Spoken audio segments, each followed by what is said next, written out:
Hey, I'm Alex, and today we're looking at influencers who went to Everest chasing views, followers, and once-in-a-lifetime footage, but ended up walking into situations they were never prepared for. From a professional model who live-streamed her final fatal ascent, to a TikToker who thought a 60-second tutorial was enough to survive the death zone and paid the ultimate price.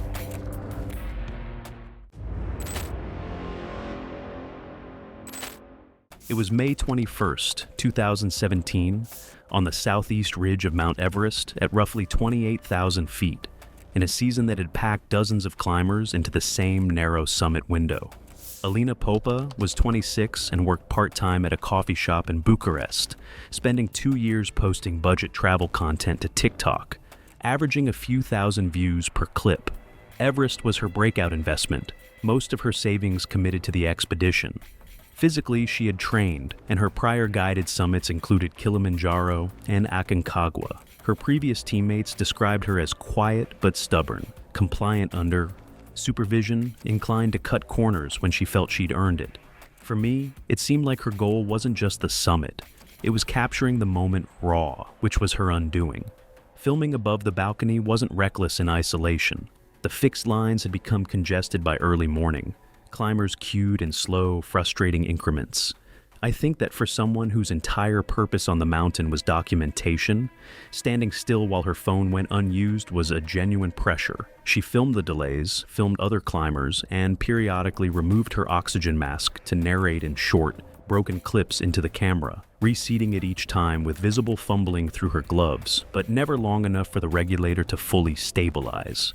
Near 28,000 feet, she unclipped from the fixed line to step around a cluster of stopped climbers, moving into deeper and uneven snow for a wider angle. Her Sherpa had instructed her to stay clipped at all times. She stayed off the line longer than he intended.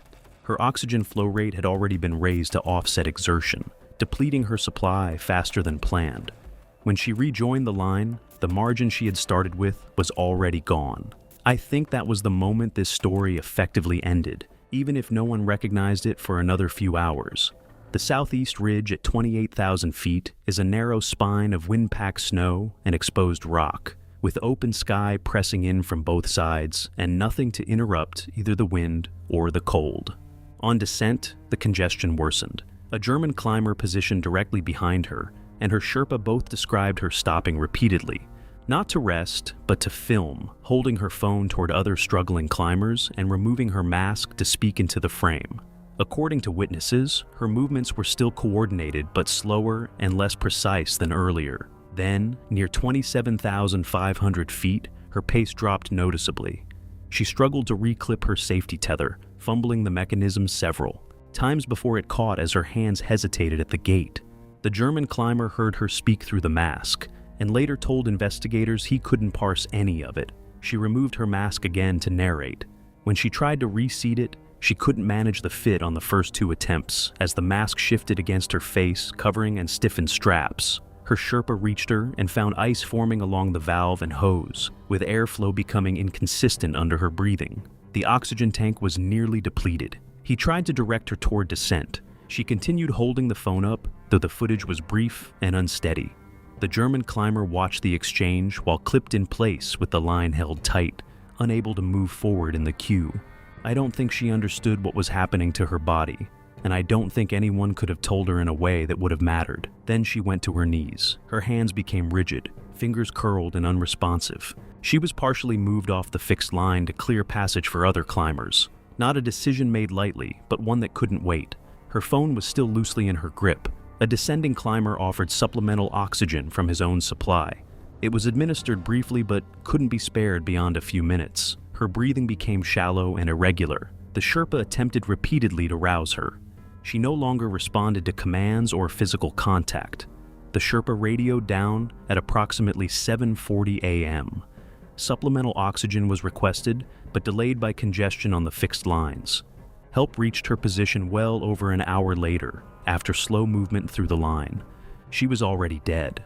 Medical findings summarized for the expedition record indicated severe hypoxia leading to loss of consciousness at extreme altitude. Her short-form video account was accessed by family after contacting the platform for account control and quietly deactivated within weeks, with most. Public content removed from view. The equipment worked. The weather held. What failed was the distance between what she believed her experience had prepared her for and what the mountain actually required.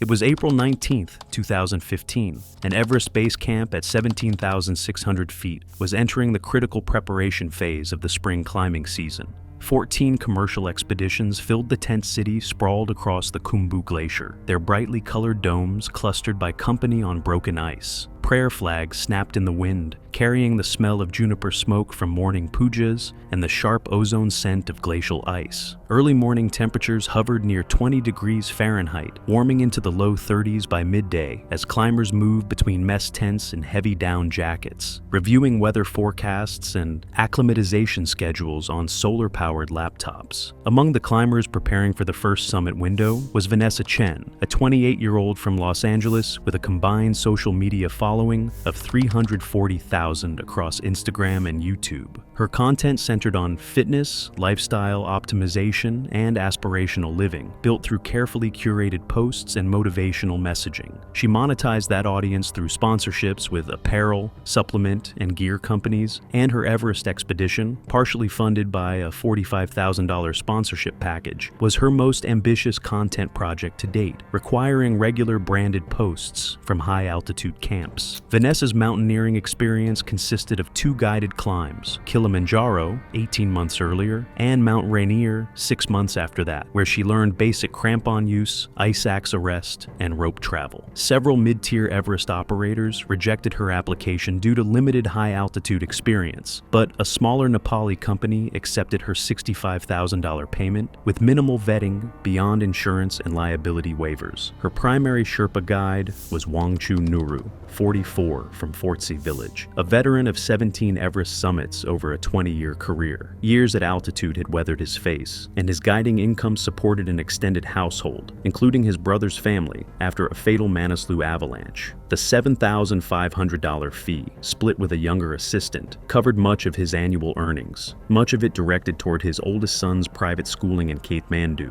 Wangchu was known among expedition operators as patient, safety-focused, and adept at managing clients under high-altitude stress. He had guided everyone from overconfident professionals to frightened amateurs and cautious retirees, earning a reputation for conservative decision-making in an industry where aggression often proved fatal. The first warning signs appeared during the base camp orientation on April 21st, when the expedition leader, American guide Robert Marsh, briefed 12 clients on the route, acclimatization plan, and objective hazards. From the Khumbu Icefall's unstable seracs to the death zone above 26,000 feet, where rescue was nearly impossible. He stressed turnaround times, energy conservation, and adherence to Sherpa guidance as essential for survival. Vanessa sat near the back of the tent, with her phone positioned to capture video of the briefing. She interrupted twice to ask Marsh to repeat information, because she had been filming rather than listening. When Wangchu explained the importance of efficient movement through the Khumbu Icefall, where speed reduced exposure to collapsing ice towers, Vanessa asked whether they could pause during the crossing so she could film stabilized footage of the latter crossings. Wangchu explained that pausing in the icefall increased risk for everyone on the rope team. Vanessa responded that her sponsors expected high-quality content, and she would need to capture usable footage throughout the climb. That evening, Wangchu spoke privately with Marsh about his concerns. Vanessa's questions during the briefing suggested she had not researched basic Everest logistics before arriving in Nepal. Her focus on content creation rather than safety protocols indicated misplaced priorities. Marsh acknowledged the concerns, but noted that Vanessa had signed comprehensive liability waivers and paid in full. Unless she demonstrated clear incapacity or violated explicit safety rules, the expedition would proceed as contracted. Wangchu left the conversation with the same constraints he had started with. The first acclimatization rotation began on April 25th, requiring a climb from base camp to Camp 1 at 19,900 feet through the Khumbu Icefall. The route wound nearly 2 miles across a constantly shifting maze of house-sized ice blocks. deep crevasses and aluminum ladders lashed together over open voids, gaining roughly 2,000 vertical feet. Fixed ropes marked the safest line, and teams departed before dawn to minimize exposure, while overnight cold kept the ice more stable before the sun began warming the glacier. Vanessa's rope team departed base camp at 4:15 in the morning, headlamps cutting narrow beams through darkness that made the icefall's scale difficult to perceive. Wang Chu climbed directly behind her, close enough to provide immediate assistance if she stumbled or hesitated. The team moved efficiently for the first hour, maintaining a steady pace that kept them on schedule. Problems began when they reached the first major ladder, crossing around 5:30, just as dawn light started filtering into the cirque. The ladder spanned a crevasse approximately 12 feet wide, the aluminum rungs flexing and swaying with each step. Vanessa crossed successfully, but stopped immediately on the far side to retrieve her camera and film the climbers following behind her. Wang Chu waited until she finished, then explained that stopping on the far side of obstacles created bottlenecks and increased everyone's time in the hazard zone. By the time they reached Camp 1 at 8:40 in the morning, the team had spent more than 4 hours in the icefall, nearly 90 minutes longer than Wang Chu preferred. The sun had risen high enough to warm the upper sections of the glacier, and the sharp cracks of shifting ice echoed across the terrain with increasing frequency. Other teams that had maintained efficient pace were already at camp,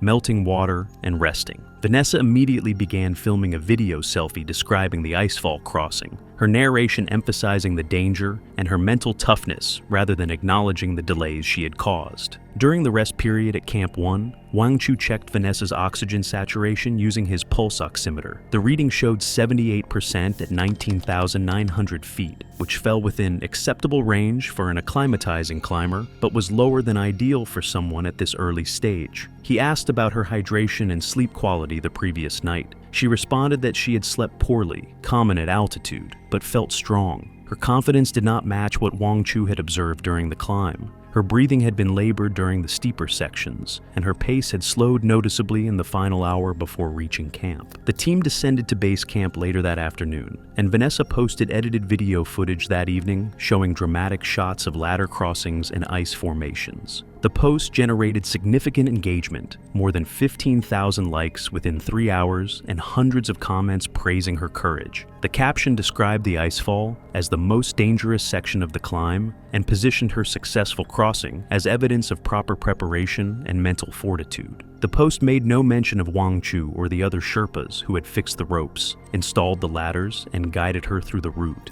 Wang Chu saw the post when another Sherpa showed it to him on a phone the following morning. The omission of credit was not unusual. Many clients failed to acknowledge Sherpa contributions in their social media narratives. What stood out was the disconnect between the footage and the rotation itself. The long stops, the bottlenecks, and the time they had spent in the hazard zone did not appear anywhere in Vanessa's version of events. The second rotation to Camp 2 at 21,200 feet began on April 29th, crossing the western Sidewu, a broad glacial basin flanked by the walls of Nuptse and Lhatse. Though relatively flat, the route stretched for miles across crevasses hidden by thin snow bridges and marked by bamboo wands. Cold in the morning, the CWM quickly turned into a heat trap as sunlight reflected off surrounding ice, pushing temperatures into the 40s and accelerating dehydration at 20,000 feet. Vanessa struggled noticeably during the CWM traverse. Her pace dropped to 20 steps, followed by extended rest breaks, her breathing rapid and shallow even during pauses. She removed layers as the temperature rose, stuffing her down jacket into her pack without organizing it properly, so that the bulk made her movements awkward. Twice she sat down in the snow without warning and remained motionless for several minutes, her head bowed and her chest heaving. When Wang Chu asked if she needed assistance, she waved him away without speaking. By the time they reached Camp 2 in the early afternoon, Vanessa appeared exhausted in ways that concerned Wang Chu beyond normal altitude fatigue. Her face was flushed despite the cold, her movements uncoordinated,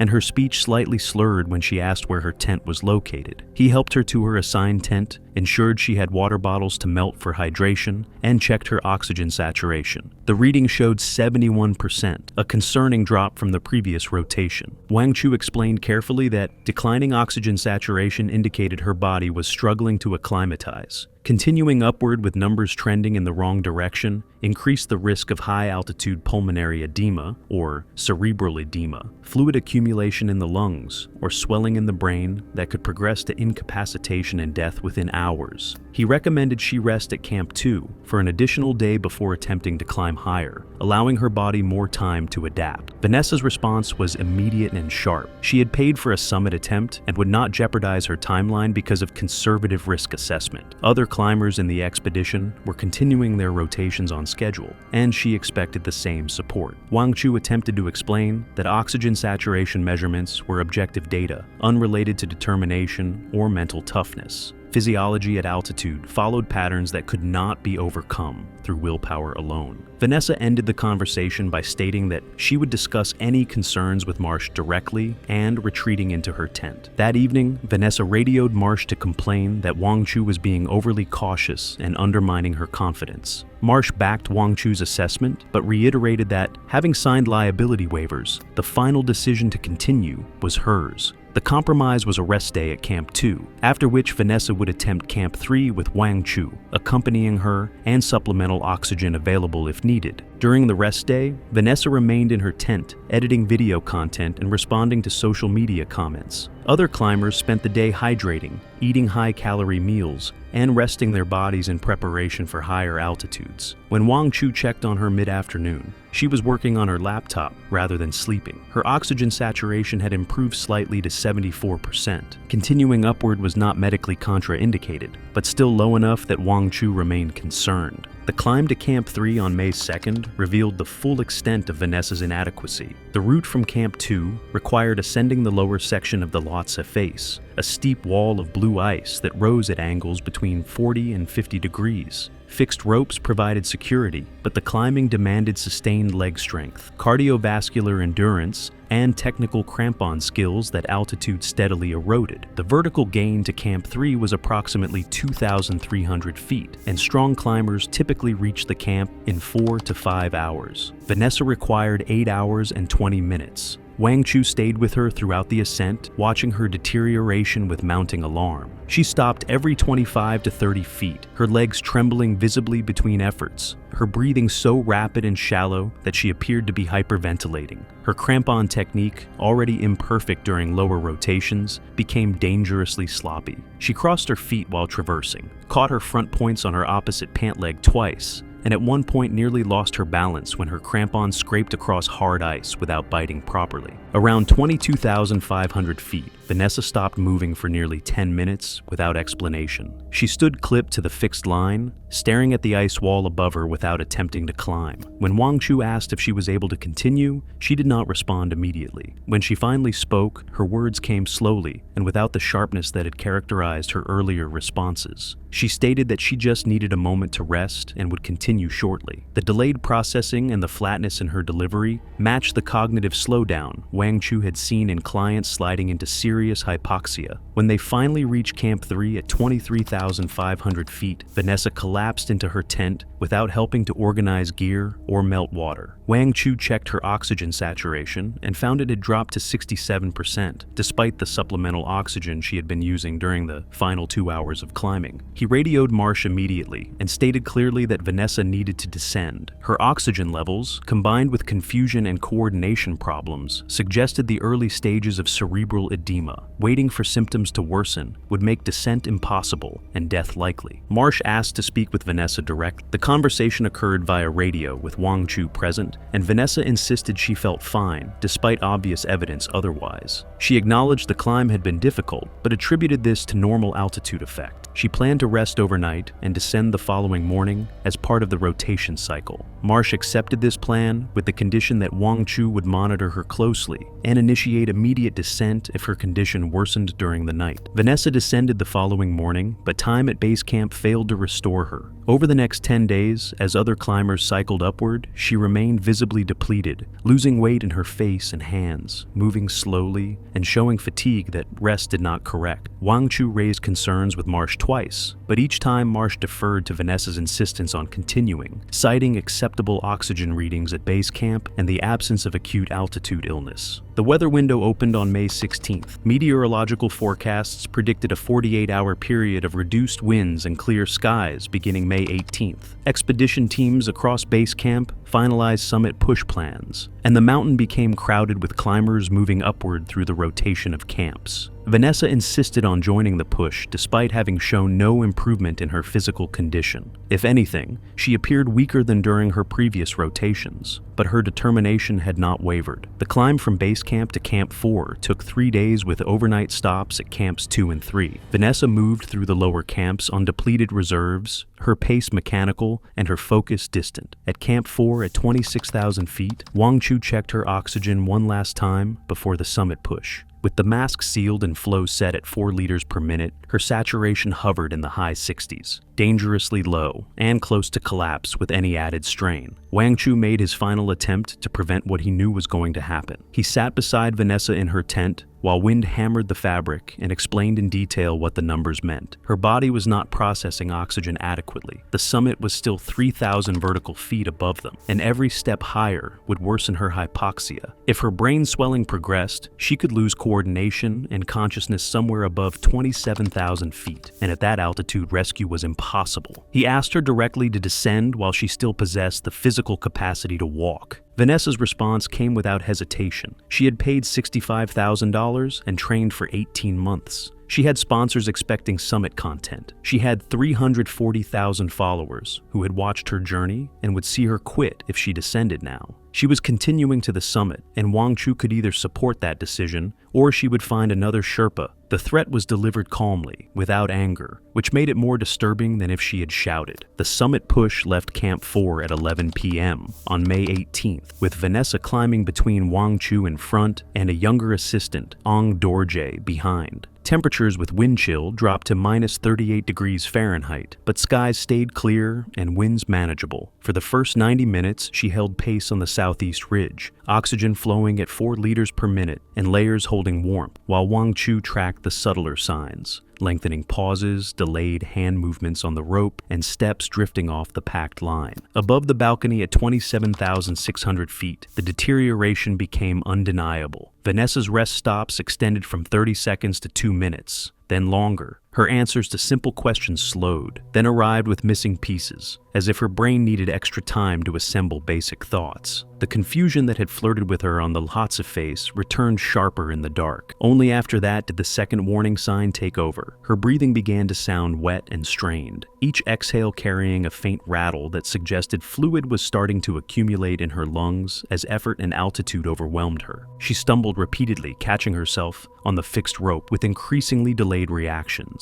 At one point, she asked Wang Chu whether they were descending or ascending, a question that revealed profound disorientation about her situation and location. By 28,000 feet, with approximately 1,000 vertical feet remaining to the summit, Vanessa had stopped making meaningful forward progress. She would climb 15 to 20 feet, then stop for 5 minutes or longer, her head dipping as if she were trying to sleep while standing. Other climbers passed them, some offering brief encouragement, others saying nothing as they focused on their own survival. The turnaround time that Wang Chu had established, 3 a.m. regardless of position, came and passed while they remained far below the summit. Wang Chu told Vanessa they were turning around immediately. She did not respond. Wang Chu repeated the warning with greater urgency, but Vanessa showed little comprehension and continued climbing. When he stepped in to block the line, she forced past him with erratic strength, her movements uncoordinated and impulsive. Ong Dorji moved up to help, and together they tried to turn her downward, guiding her hands to the lower rope and setting her boots back into the track, but she resisted and kept pushing upward, fixated on the summit. What followed was 45 minutes of struggle with a client who had ceased to function rationally. They could not physically carry her down against her will, without risking all 3 of them falling. They could not restrain her without turning a fixed rope route into a fight for balance. They could not call for rescue because helicopter operations were impossible at that altitude, and sending more people into the same situation would only multiply the problem.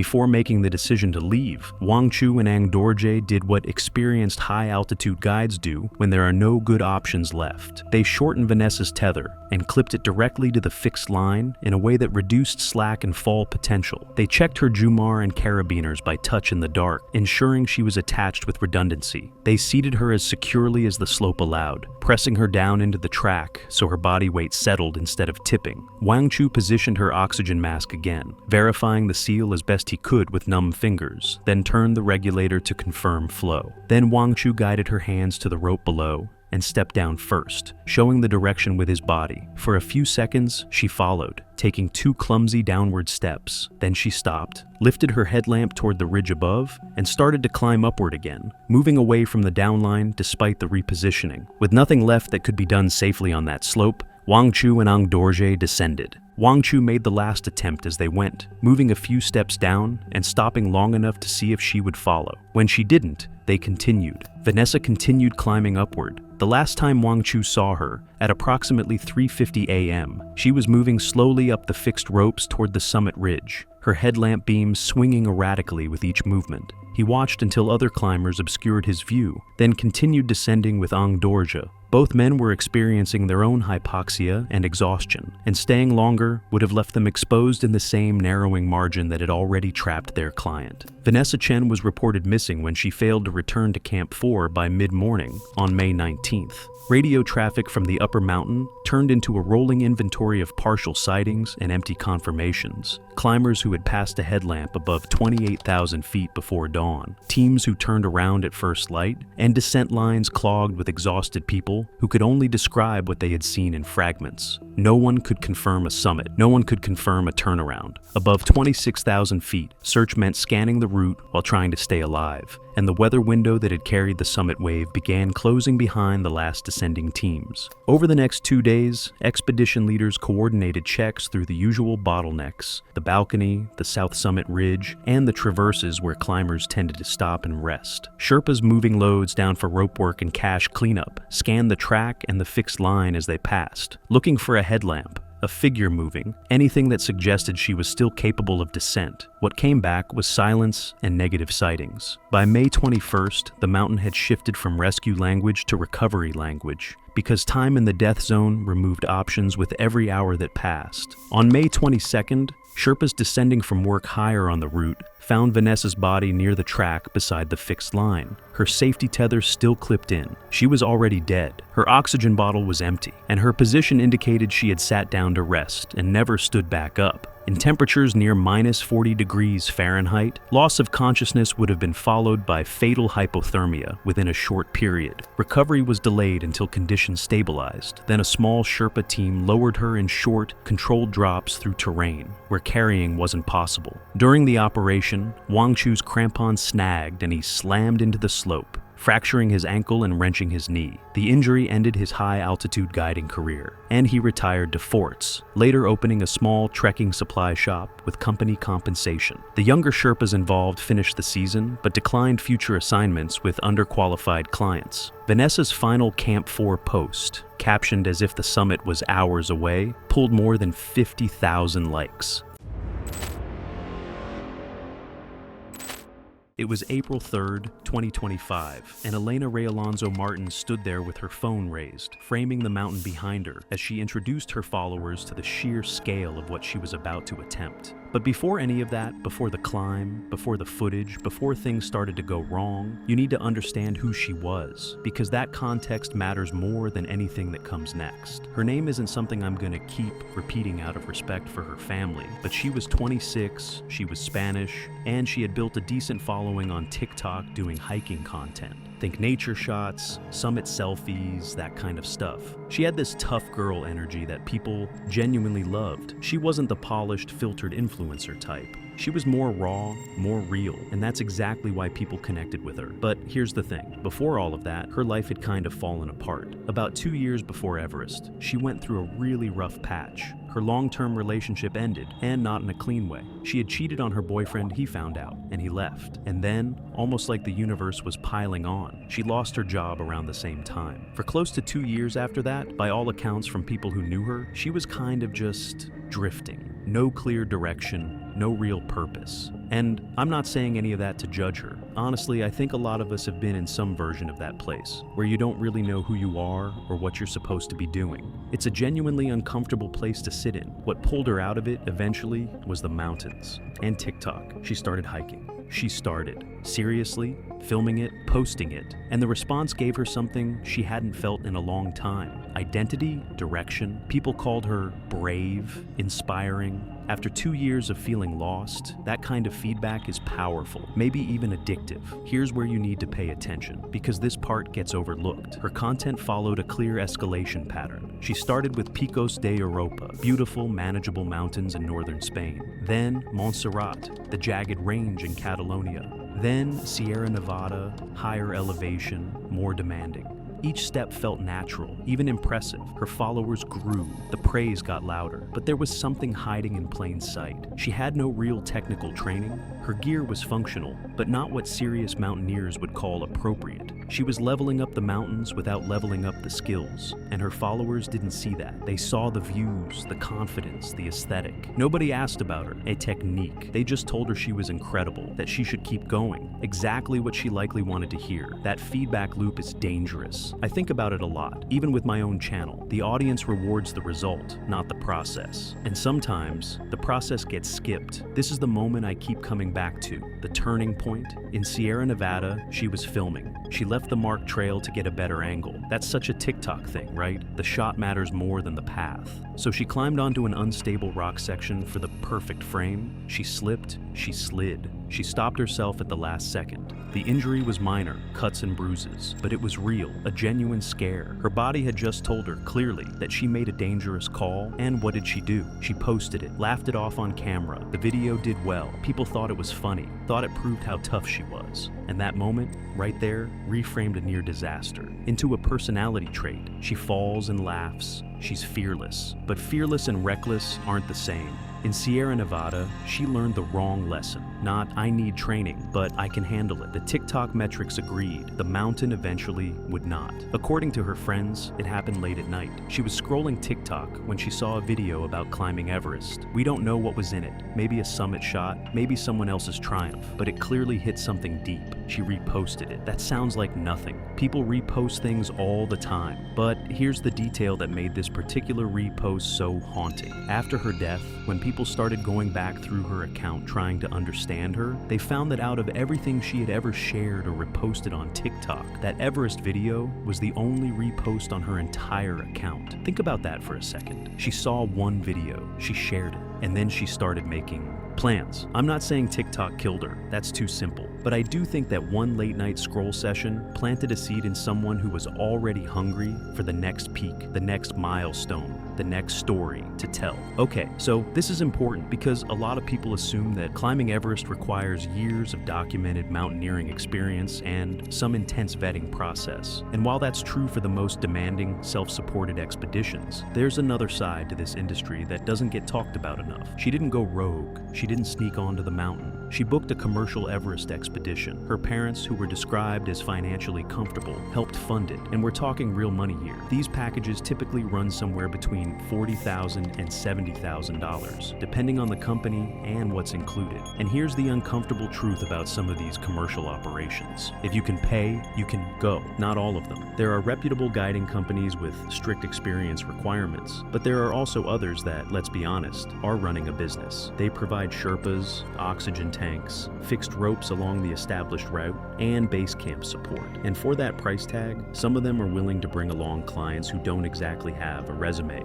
full of high-altitude climbs. So she got a permit, she got access, she had a Sherpa assigned to her. On paper, she was doing everything right. What she didn't have was the experience, the kind of experience that doesn't show up on a booking form, the kind that lives in your body, in your lungs, in your muscles, in the way your brain functions at 26,000 feet, when it's getting a fraction of the oxygen it normally needs. You can buy your way onto the mountain. You cannot buy your way into being ready for it. When she met her assigned Sherpa at base camp on Mount Everest, it became clear pretty quickly that there was a mismatch. Sherpas are not just mountain guides in the basic sense. These are people who have lived at altitude their whole lives. often in villages above 10,000 feet, who have summited Everest multiple times, and who understand the mountain in a way that goes beyond training. They read weather shifts in the wind, instability in the ice, and exhaustion in a climber's posture before it's ever spoken out loud. Everest Base Camp itself sits at roughly 17,600 feet, already higher than most mountains in Europe.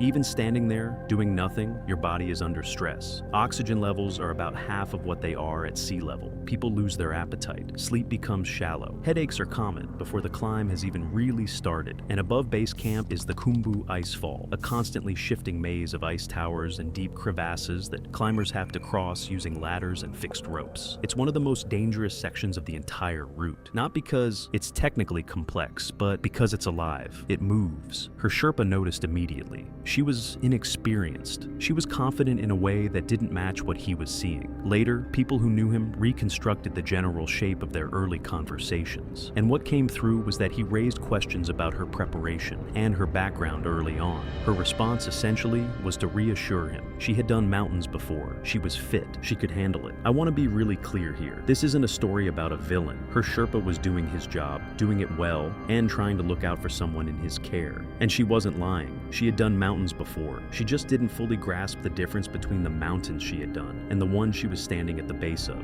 Everest isn't just taller. It exists in what climbers call the death zone, above 26,000 feet, where the human body literally cannot acclimatize. Every step higher is a slow deterioration. That gap in understanding is, I think, one of the saddest parts of this whole thing. The early sections of an Everest climb are physically brutal in a way that's hard to describe if you've never experienced high altitude, and she struggled. Early on, moving through the Khumbu Icefall and into Camp 1, she was having trouble breathing at a pace that would have been routine for more experienced climbers. Even simple movements, stepping over a ladder spanning a crevasse, clipping into a rope, require focus when your brain is already oxygen deprived. Her Sherpa slowed everything down to accommodate her, which is actually standard practice. But it was a clear early signal. Beyond that, the route opens into the western CWM, a wide glacier valley that looks deceptively calm. It's often described as a solar oven. The sunlight reflects off the surrounding ice walls and snow, trapping heat. Climbers can overheat during the day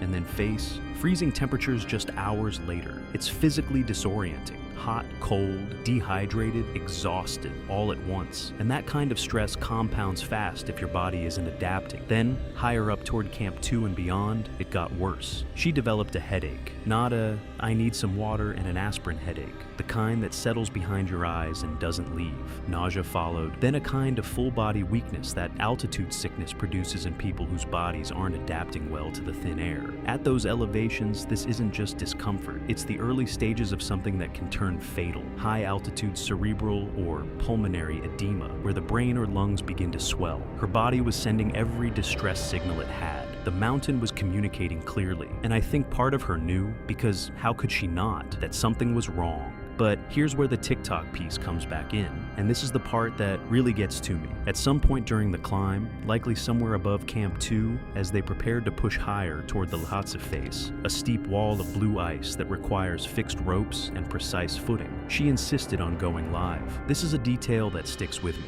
She set up her phone, she went on TikTok live, and for about 2 minutes she talked to her followers. Behind her was one of the harshest environments on Earth. Temperatures well below freezing, winds that can pick up without warning, and air so thin that even speaking in full sentences costs energy. She looked energetic. She talked about how amazing it was, how beautiful the view was, how grateful she felt. The comments were almost certainly going wild, people cheering her on. Heart emojis and fire emojis and "you've got this" from thousands of people who had no idea what her body was actually going through, what that altitude does to your blood oxygen, your coordination, your judgment. And then the live stream ended, and she was immediately exhausted. That 2-minute performance had cost her something. Up there, energy isn't just fatigue, it's survival. Every unnecessary movement, every extra breath, every moment spent not conserving strength adds up. And from what people reconstructed afterward, it was shortly after this that her Sherpa made a direct recommendation to turn back. He had been watching her. He had seen what the live stream concealed. He knew what the climb still ahead of them demanded. The push through the death zone, the summit, and and more importantly, the descent. She said no. She wanted to keep going. Her reasoning, as best as people could piece it together later, came down to three things: her followers, proving herself, and pride. She had come this far. She had told everyone she was doing this. Turning back on Everest isn't just a physical decision, it's psychological. It feels like failure, even though in reality, turning back is one of the most respected decisions a climber can make. But in that moment, standing on a mountain where the margin for error is almost zero, she chose to keep going. And I genuinely understand that feeling, even as I wish she had made a different call. When your identity is built on the content you create, turning back from a summit feels like erasing yourself. As they pushed higher, the weather started shifting. Conditions on Everest can change with almost no warning, and what had been a manageable climb was becoming something more serious. Her Sherpa, by multiple accounts, strongly advised stopping.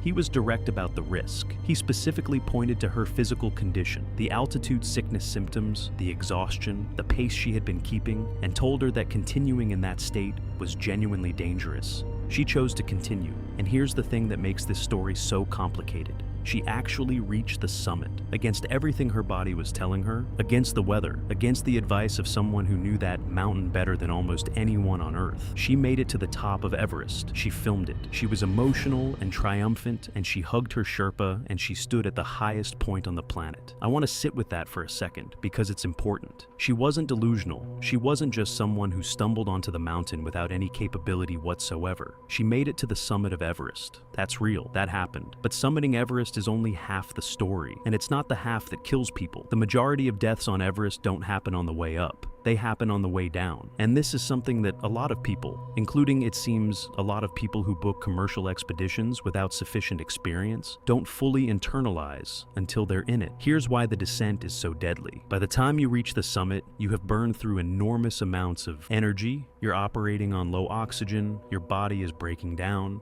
and your brain, the thing you need to make good decisions and maintain physical coordination, is functioning at a reduced level, and then you have to navigate back down the same terrain that challenged you on the way up. Except now you're operating at a fraction of your capacity. For her, by the time the descent began, she was running on empty in every way that mattered, completely exhausted, mentally drained. Her oxygen levels were dangerously low. Her reactions were slow. The fatal moment happened on a narrow, exposed section of the descent route. She misstepped, just slightly, caught her foot wrong, lost her footing on the hard, glassy ice. In that instant, there was a pause, the kind where your body is supposed to correct itself automatically, but it didn't, because her reaction time was gone, stripped down by exhaustion, by oxygen deprivation, by hours of cumulative strain. She couldn't stabilize the way a rested, experienced climber might have been able to. She slid, a short, uncontrolled shift at first. Then her center of gravity tipped past the point of recovery, and she fell. The terrain on that section of Everest doesn't give you anything back. There's no forgiving slope, no rough surface to grab onto.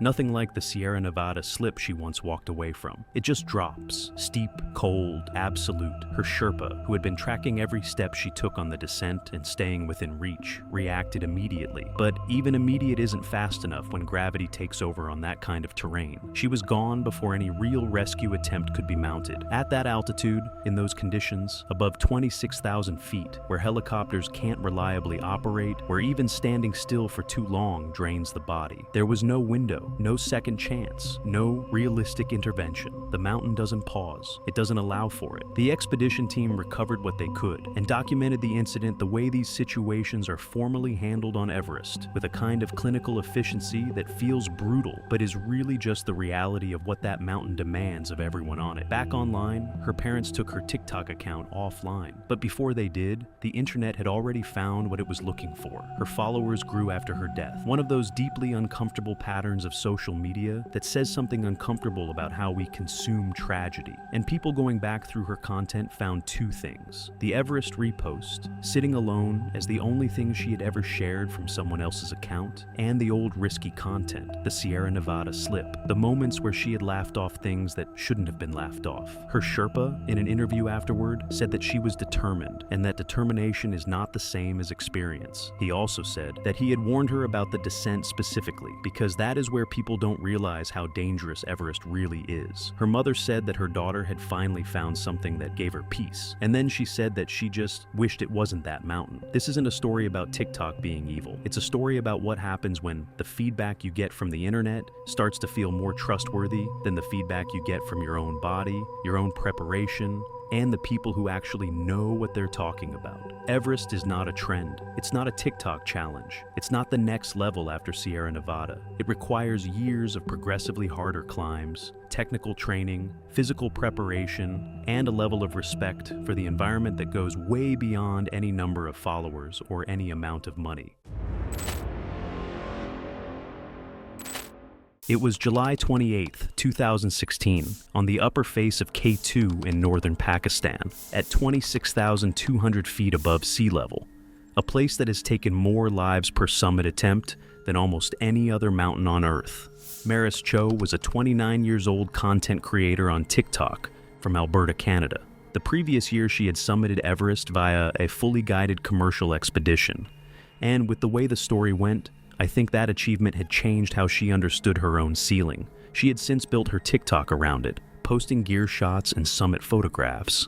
And K2 was the next planned step in a progression she had mapped on her own terms. What she had not mapped was the technical gap between a commercially managed Himalayan route and a mountain with inconsistent fixed infrastructure and no tolerance for improvisation. I think the Everest summit genuinely convinced her she had crossed into a category of climber she had not yet reached.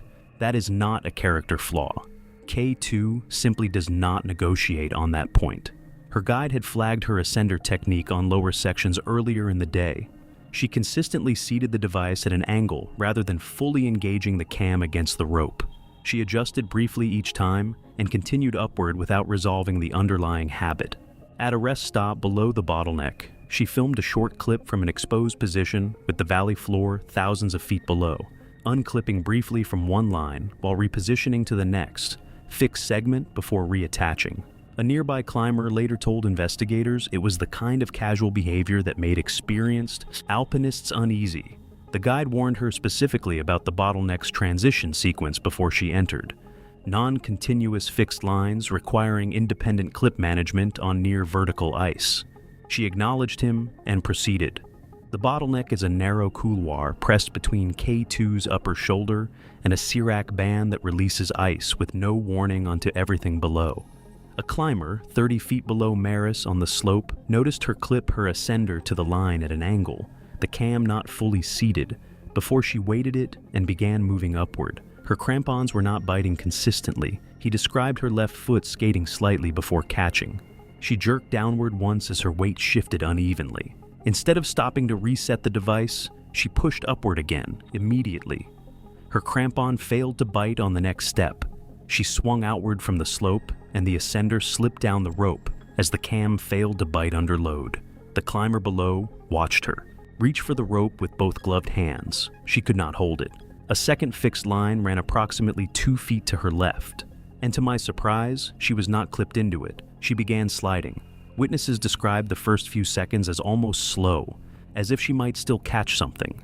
Then the angle of the slope took over. She struck a rock outcrop in the midsection of the couloir, which rotated her body and continued downward with repeated contact against ice and exposed rock. The sounds carried clearly to climbers still on the fixed lines above. Those lower on the route pressed flat against the ice as she passed. Her helmet came off somewhere in the lower visible portion of the couloir. Beyond a steep rollover at the base, she was gone.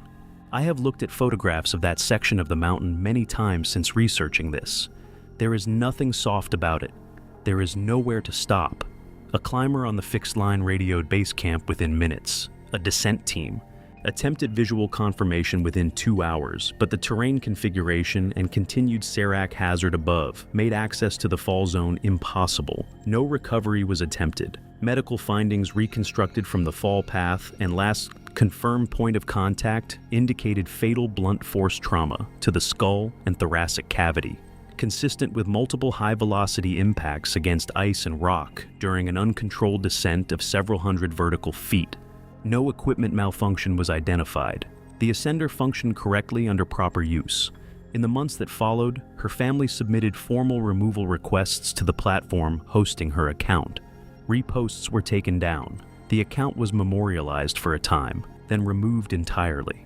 I keep thinking about the clip she filmed from that exposed rest stop below the bottleneck. Gloves on, harness visible, the drop behind her not fully registering in frame.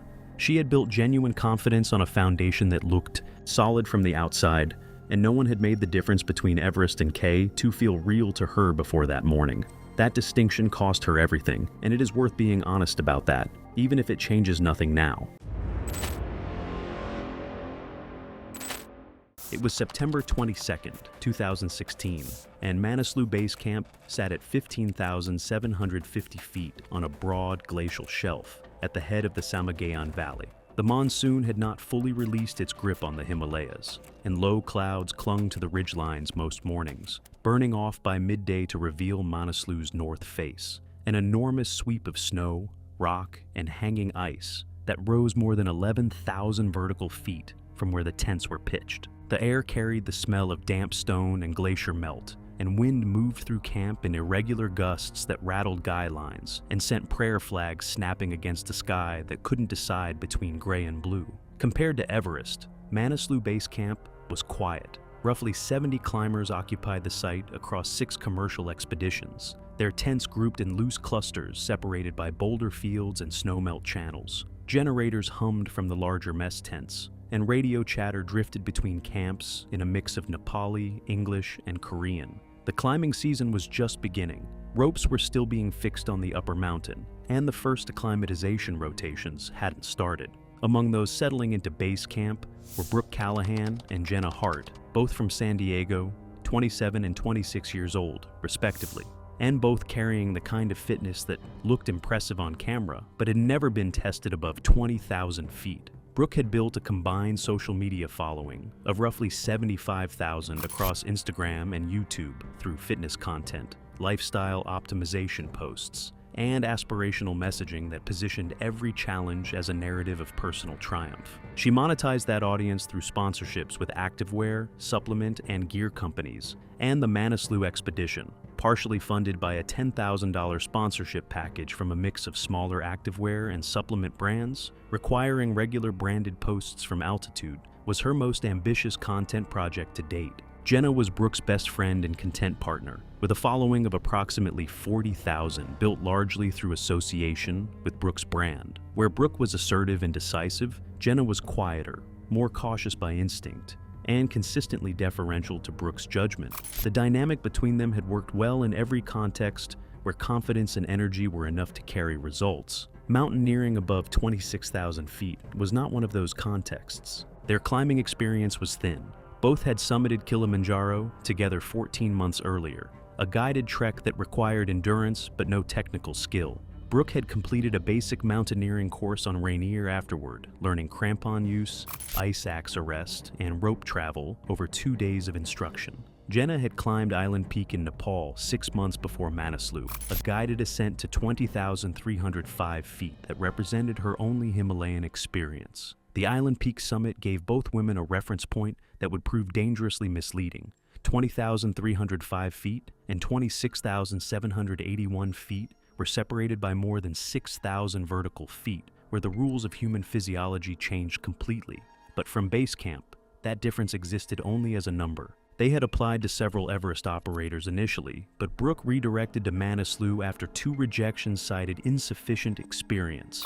Manaslu's reputation as a more accessible 8,000er made it an easier sell to operators willing to accept clients on the margins. A Nepali company took their booking based on the Kilimanjaro summit, Jenna's Island Peak climb, signed liability waivers, and a fitness questionnaire that gym credentials satisfied without difficulty. The total cost was $38,000 per person, with supplemental oxygen provided for the summit push. Assigned to guide them were 2 men whose combined experience exceeded anything the women could comprehend from a base camp briefing.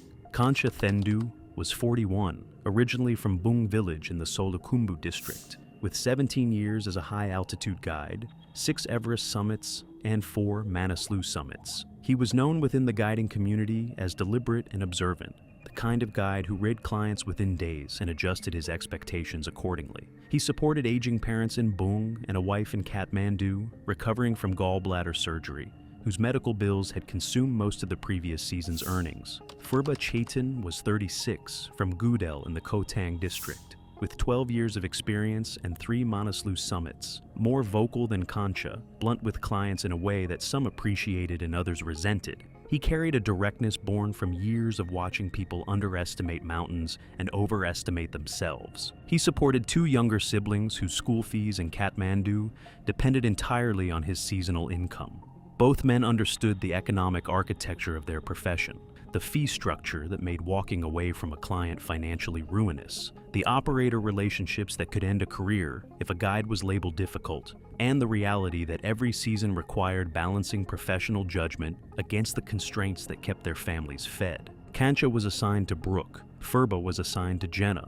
Both assignments were made by the expedition leader, Dawa Sangye, based on temperament. Kancha's patience for Brooke's dominance, Furba's directness for Jenna's uncertainty. The first signs appeared during the expedition, briefing on September 24th. Dawa gathered the team in the mess tent to outline the route, acclimatization schedule, and objective hazards. The glacier travel to Camp 1, the steepening approach to Camp 2, the technical sections to Camp 3, and the exposed summit pyramid above Camp 4, where altitude compressed every margin to nearly nothing. He stressed turnaround times, oxygen management, and absolute deference to Sherpa guidance above 24,000 feet. Brooke sat near the front with her phone on a small tripod, recording the briefing for content. She interrupted twice, once to ask which sections of the route offered the best backdrop for video, and once to ask about pausing for stabilized footage during rotations. Jenna asked how the physical demands compared to running a marathon, a question that revealed how thoroughly she had mapped the climb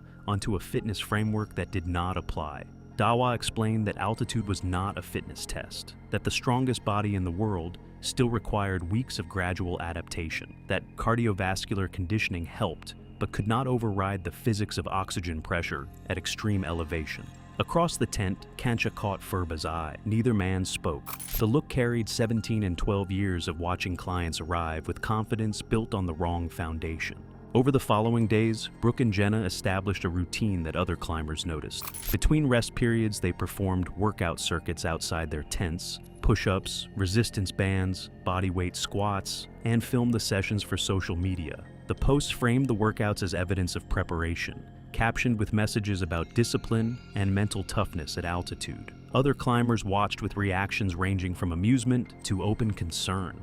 The exercises burned calories their bodies needed for acclimatization and recovery, but the content performed well online, which reinforced the behavior. The first rotation to Camp 1 at approximately 18,700 feet began on September the 27th. The route climbed gradually across the glacier before steepening through snow slopes and crevasse fields. Their gym-conditioned legs carried them at a pace that kept them with the group, and the altitude had not yet reached the threshold where fitness stopped compensating for thin air. The smooth progress reinforced a conclusion both women wanted to reach, that their preparation was working.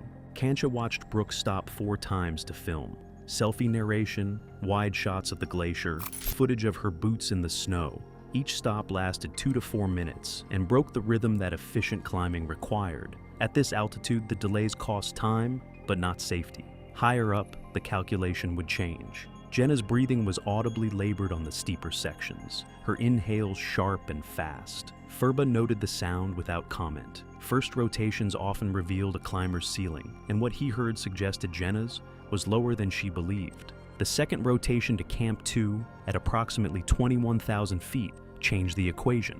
The altitude crossed the threshold where cardiovascular fitness lost its advantage, where the body's ability to extract oxygen depended on acclimatization rather than conditioning, and where the gap between gym strength and mountain readiness became impossible to disguise. Both women slowed dramatically. Brooke's pace dropped to 30 steps, followed by extended rest stops where she bent forward with hands on her knees, breathing hard. Jenna fared worse, her breathing rapid and shallow even during pauses, her movements clumsy in ways altitude alone didn't explain.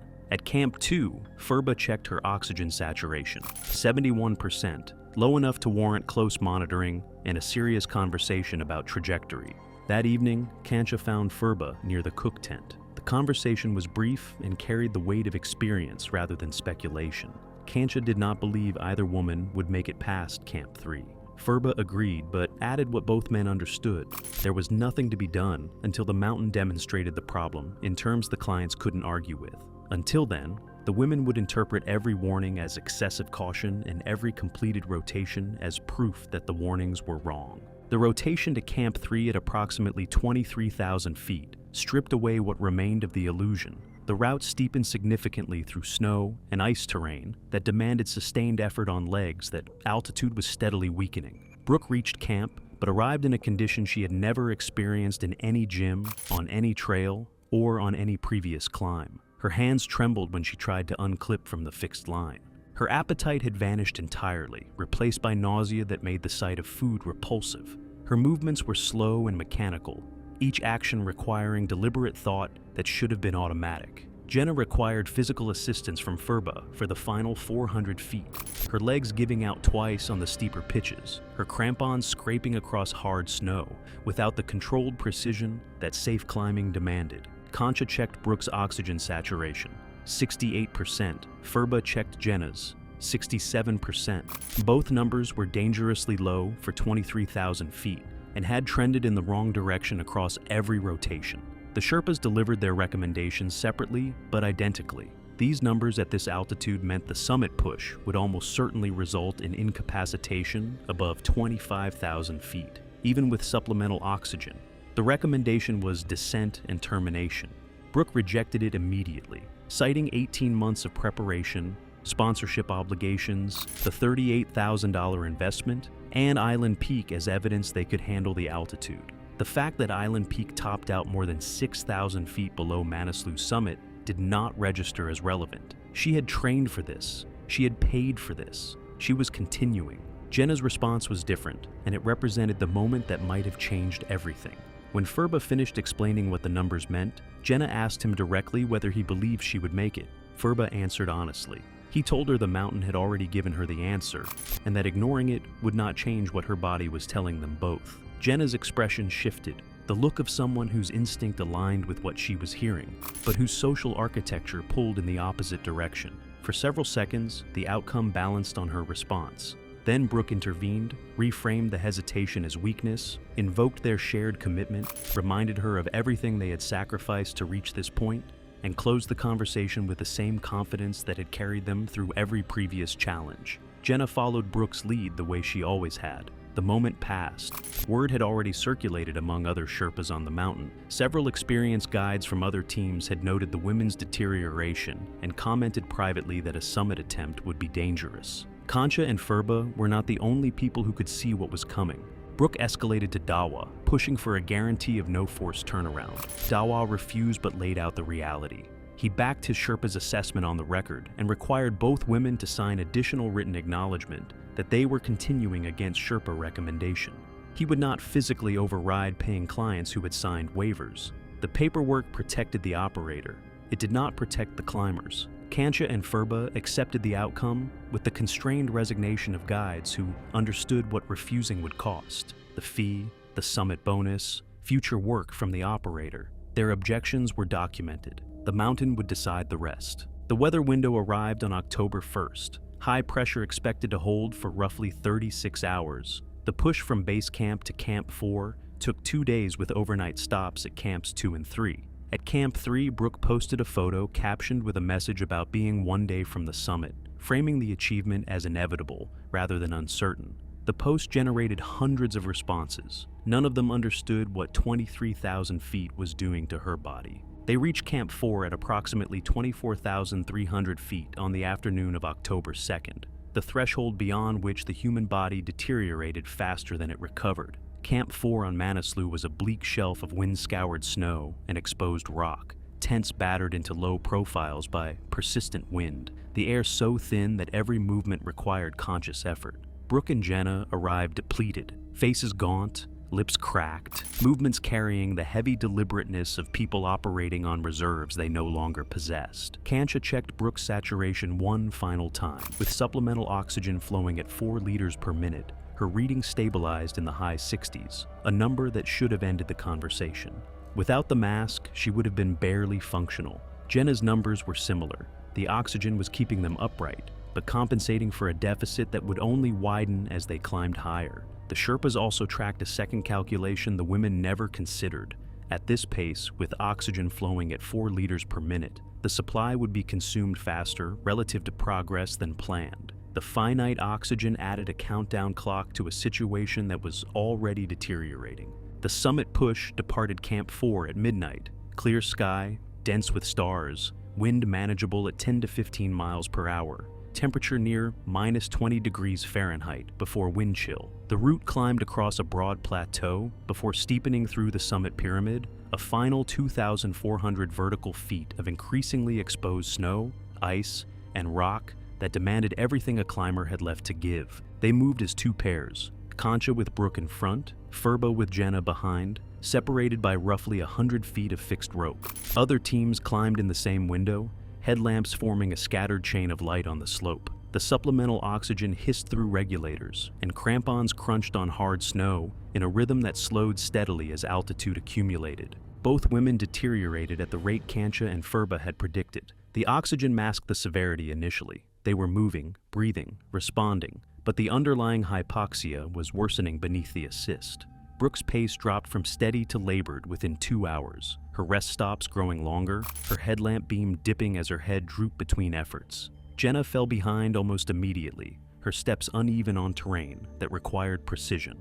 By 4 a.m., above 25,500 feet, Jenna stopped functioning coherently. She sat down in the snow and did not respond when Furba directed her to stand. When he repeated the instruction, she turned her head slowly, but her eyes did not focus. She attempted to speak, but the words came out fragmented and disconnected. Syllables dropped, as if her brain could no longer assemble language properly. Furba administered dexamethasone from his medical kit to slow the brain's swelling and began turning Jenna around, repositioning her on the fixed line and starting the slow work of lowering a semi-conscious woman through steep terrain in darkness. Brooke saw it happen. From 100 feet above, she watched Furba turn Jenna downhill, watched her best friend being lowered rather than walking under her own power. Kancha seized the moment. 2 teams descending together was safer. The oxygen supply was draining faster than planned, and Jenna's collapse demonstrated exactly what he had warned about since Camp 3.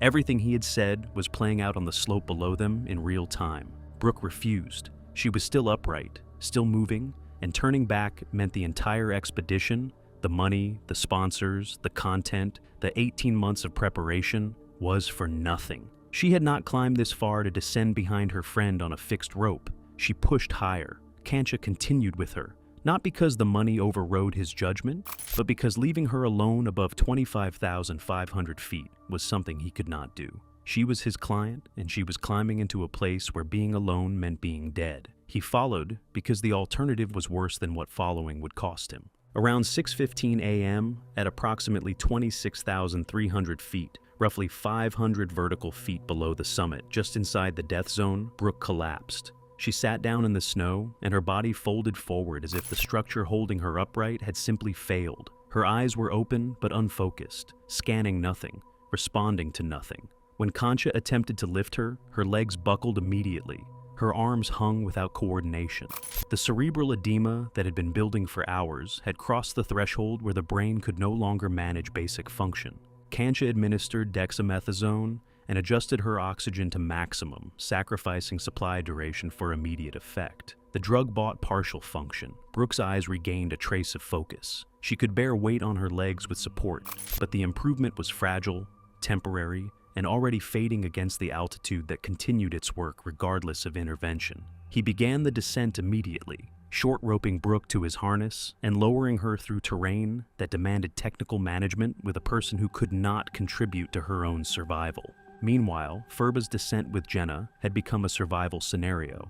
The dexamethasone had failed to hold. Jenna lost consciousness entirely on a steep section above Camp 4, her body going limp on the rope, with a finality that changed the physics of everything Furba was doing. He was lowering dead weight, while wind increased from manageable to dangerous, and visibility shrank as clouds pushed up the valley. 2 climbers from a Korean expedition descending nearby stopped to help, managing Jenna's weight through the steepest section for roughly 40 minutes before their own guide insisted they continue down. Furba was alone again. Back above, Kancha's descent was unraveling. At approximately 25,800 feet, working across a section where iced rock met snow, his crampon caught on an edge, and he stumbled. Brooke's weight amplified the imbalance. Both slid.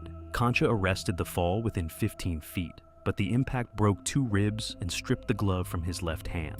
The cold seized bare skin instantly. He continued. Adrenaline overrode the rib pain for the first minutes, though each breath produced a grinding sensation that confirmed the fractures were real. His exposed left hand was freezing, the frostbite beginning its quiet destruction of tissue that would never regenerate. He lowered Brooke another 500 vertical feet through anchor transitions that took twice as long as they should have, his movements slowing as the cold, the ribs, and the altitude compounded into a deterioration he could feel accelerating. At approximately 25,300 feet, where the fixed line crossed a relatively sheltered traverse, Kancha made the decision the situation forced. He could not move her further alone. His hand was failing.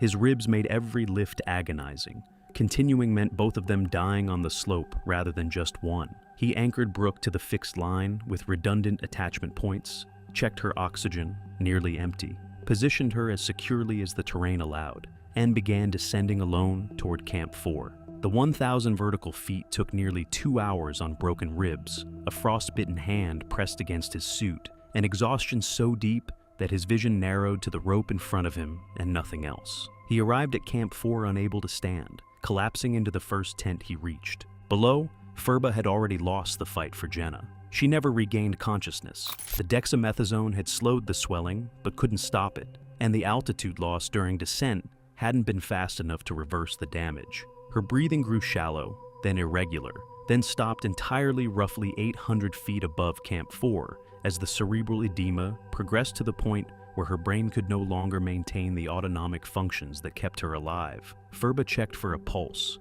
found none, and remained beside her for several minutes before the cold and his own deterioration forced him to continue down. His right knee, which had absorbed the braking forces of the lowering for nearly 5 hours, had swollen to the point where bending it produced a sensation like tearing. He limped into Camp 4 with ligament damage that would never fully repair.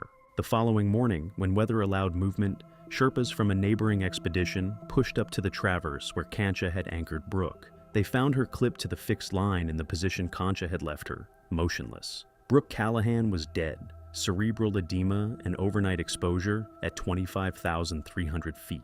She was 27 years old, roughly 1,500 feet below a summit she never had the physiology to reach. Both women's bodies were documented and left on the mountain. Kancha Thendu was evacuated to Kathmandu, where surgeons amputated 3 fingers from his frostbitten left hand and treated rib fractures that had punctured his left lung. The hand damage ended his ability to perform technical rope work. He never returned above 8,000 meters. Furba Chetan's right knee required surgery that repaired what could be repaired and left the rest as permanent limitation.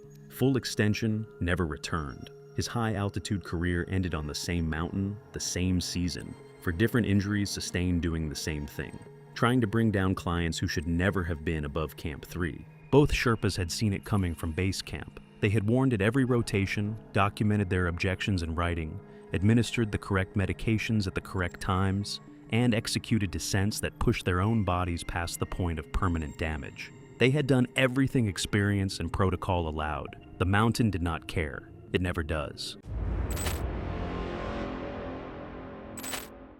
On February 14, 2016, the Longs Peak trailhead was frigid, with strong winds at the summit and gusts expected to rise. Recent heavy snowfall had raised avalanche danger, with limited daylight and a chance of afternoon snow squalls. Juaima Hanalili pulled into the parking lot as her headlights cut through the pre-dawn darkness. At 28, she had built something remarkable from nothing, a TikTok following that tuned in to watch her make the impossible seem accessible. What had started as weekend hiking posts from her Boulder apartment had evolved into her full-time career, complete with sponsorship deals and the constant pressure to produce content that would keep her audience engaged. The parking lot held only 2 other vehicles, their windshields already frosted over in the frigid air. Joaima methodically laid out her gear on the tailgate of her Subaru, the ritual familiar from dozens of previous climbs. Her 35-pound pack contained everything she might need for an emergency bivouac: sleeping bag, bivy sack, extra food, and layers upon layers of technical clothing. She had been planning this solo winter ascent of Long's Peak for 6 weeks, studying weather patterns, route conditions, and timing her attempt for the most favorable forecast window. The mountain loomed invisible in the darkness above her, its 14,259-foot summit hidden somewhere in the star-filled sky. She had climbed Long's Peak 3 times before, but never in winter, never alone, and never with the added complexity of documenting the experience for her followers. Her recent contract with a major outdoor gear company required monthly high-engagement alpine content, and winter mountaineering videos consistently performed better than her summer hiking posts. She pressed record on her phone, propping it against her bumper to capture herself with her gear spread out behind her. "Good morning, adventurers," she said quietly, mindful of the early hour. "It's Valentine's Day, and I'm about to give myself the ultimate gift, a solo winter summit of Long's Peak. The forecast looks perfect, and I've been training for this moment for months." She talked through her gear selection, explaining each piece of equipment to her audience with the enthusiasm that had made her videos so popular. The pre-recorded content would post automatically when her followers would be checking their phones over morning coffee. She shouldered her pack and began hiking into the darkness, her headlamp beam dancing across the packed but icy trail. The Long's Peak Trail was one of Colorado's most popular routes, but in February she had it almost entirely to herself. The silence was profound, broken only by the crunch of her microspikes on the frozen ground and the steady rhythm of her breathing in the thin air. The first 3 miles passed quickly as she warmed up, her body generating heat despite the frigid temperature. She had started fast, faster than her planned pace, but felt strong and confident. The trail was well packed from previous hikers, making navigation straightforward even in the darkness. She passed familiar landmarks, the junction with the Storm Pass Trail, the wooden bridge over Alpine Brook, the gradual steepening as the trail began its serious ascent toward treeline. She had reached approximately 11,500 feet, where the last stunted pines gave way to open alpine terrain. Dawn was breaking over the eastern plains, painting the sky in shades of pink and gold that made her pause despite the cold. The temperature had dropped to 3 degrees, and she could feel the wind for the first time, a steady presence that hadn't been noticeable in the shelter of the trees. She stopped to add her insulated jacket and switched to heavier gloves, then set up her phone to capture the sunrise with the vast expanse of Mountain National Park spread out below her. The footage was spectacular, exactly the kind of content her sponsors loved and her followers devoured. She posted it immediately, adding her location and a few encouraging words about pushing boundaries and embracing challenges. Within minutes, likes and comments began appearing, even at this early hour. Her audience was global now, and somewhere in the world, people were always awake and scrolling. The terrain above the treeline was dramatically different from the forested approach. Here, the landscape was stark and windswept, dominated by massive granite boulders and patches of wind-scoured snow. The trail became less obvious, marked primarily by cairns, stacks of rocks that guided hikers toward the technical climbing route. Joaima had studied this section extensively, but seeing it in winter conditions was different from the summer photos she had memorized. Many of the cairns were partially buried in snow, and the familiar landmarks looked alien under their white coating. She reached Boulder Field, a vast expanse of house-sized granite blocks, at 12,760 feet. This was the last relatively sheltered area before the route became truly technical, and she used the opportunity to make critical gear changes. Off came her hiking boots, replaced by rigid mountaineering boots that would accept crampons. She added another insulation layer and switched to her technical shell jacket, designed to handle the wind and weather she would encounter on the exposed upper mountain. The wind had increased noticeably, sustained at around 30 miles per hour with stronger gusts that required her to brace against her trekking poles. She checked her phone and found no cellular service. expected at this elevation and location. Her GPS showed she was 30 minutes ahead of schedule, which pleased her. The faster pace would give her a buffer for the technical sections ahead and ensure she had plenty of time for the descent. She passed through the keyhole, a distinctive notch in the ridgeline that marked the transition from hiking to mountaineering. The moment she stepped through the gap, the wind hit her with full force. On the protected east side of the mountain, the wind had been manageable. Here on the exposed west face, gusts were strong enough to stagger her, and she had to lean into her ice axe for stability. The route ahead was laid out before her like a vertical roadmap. The ledges, a series of rock shelves requiring scrambling, the trough, a steep snow-filled gully, the narrows, an exposed traverse with 1,000-foot drops, and finally, the home stretch, the steep granite slabs leading to the summit. From her position at the keyhole, the summit looked deceptively close. She estimated 2.5 hours to reach the top, which would put her there well within her planned turnaround time. The ledges section required careful route finding across a series of rock shelves and short cliff bands. In summer, this was straightforward scrambling, but winter conditions had transformed it into something more serious. Snow and ice covered many of the handholds, and she had to test each placement carefully before committing her weight. The exposure was significant. A fall here would likely be fatal, but the moves were within her ability level. She paused on a particularly photogenic section to set up her phone on a small tripod, capturing footage of herself, traversing a narrow ledge with the vast landscape spread out behind her. The shot required several attempts. The wind kept knocking over her phone, and she wanted to ensure the lighting was perfect. The delay added time to her timeline, but the content would be worth it. Her followers expected high production values, and she had built her brand on delivering exactly that. She began ascending the trough, a steep couloir that represented the most technically demanding section of the route. The gully was filled with hard-packed snow and ice, requiring her to kick steps into the slope while using her ice axe for balance and security. The angle was steep enough that a fall would be difficult to stop, but not so steep as to require ropes or advanced technical skills. The wind was funneling through the gully, creating a venturi effect that increased its speed and dropped the effective temperature to around -15 degrees. Her goggles fogged repeatedly from her exertion, forcing her to stop and clear them every few minutes. At 13,500 feet, she was breathing hard despite her excellent fitness, the thin air making every step an effort. The trough was a place where many climbers turned back, intimidated by the exposure and technical difficulty.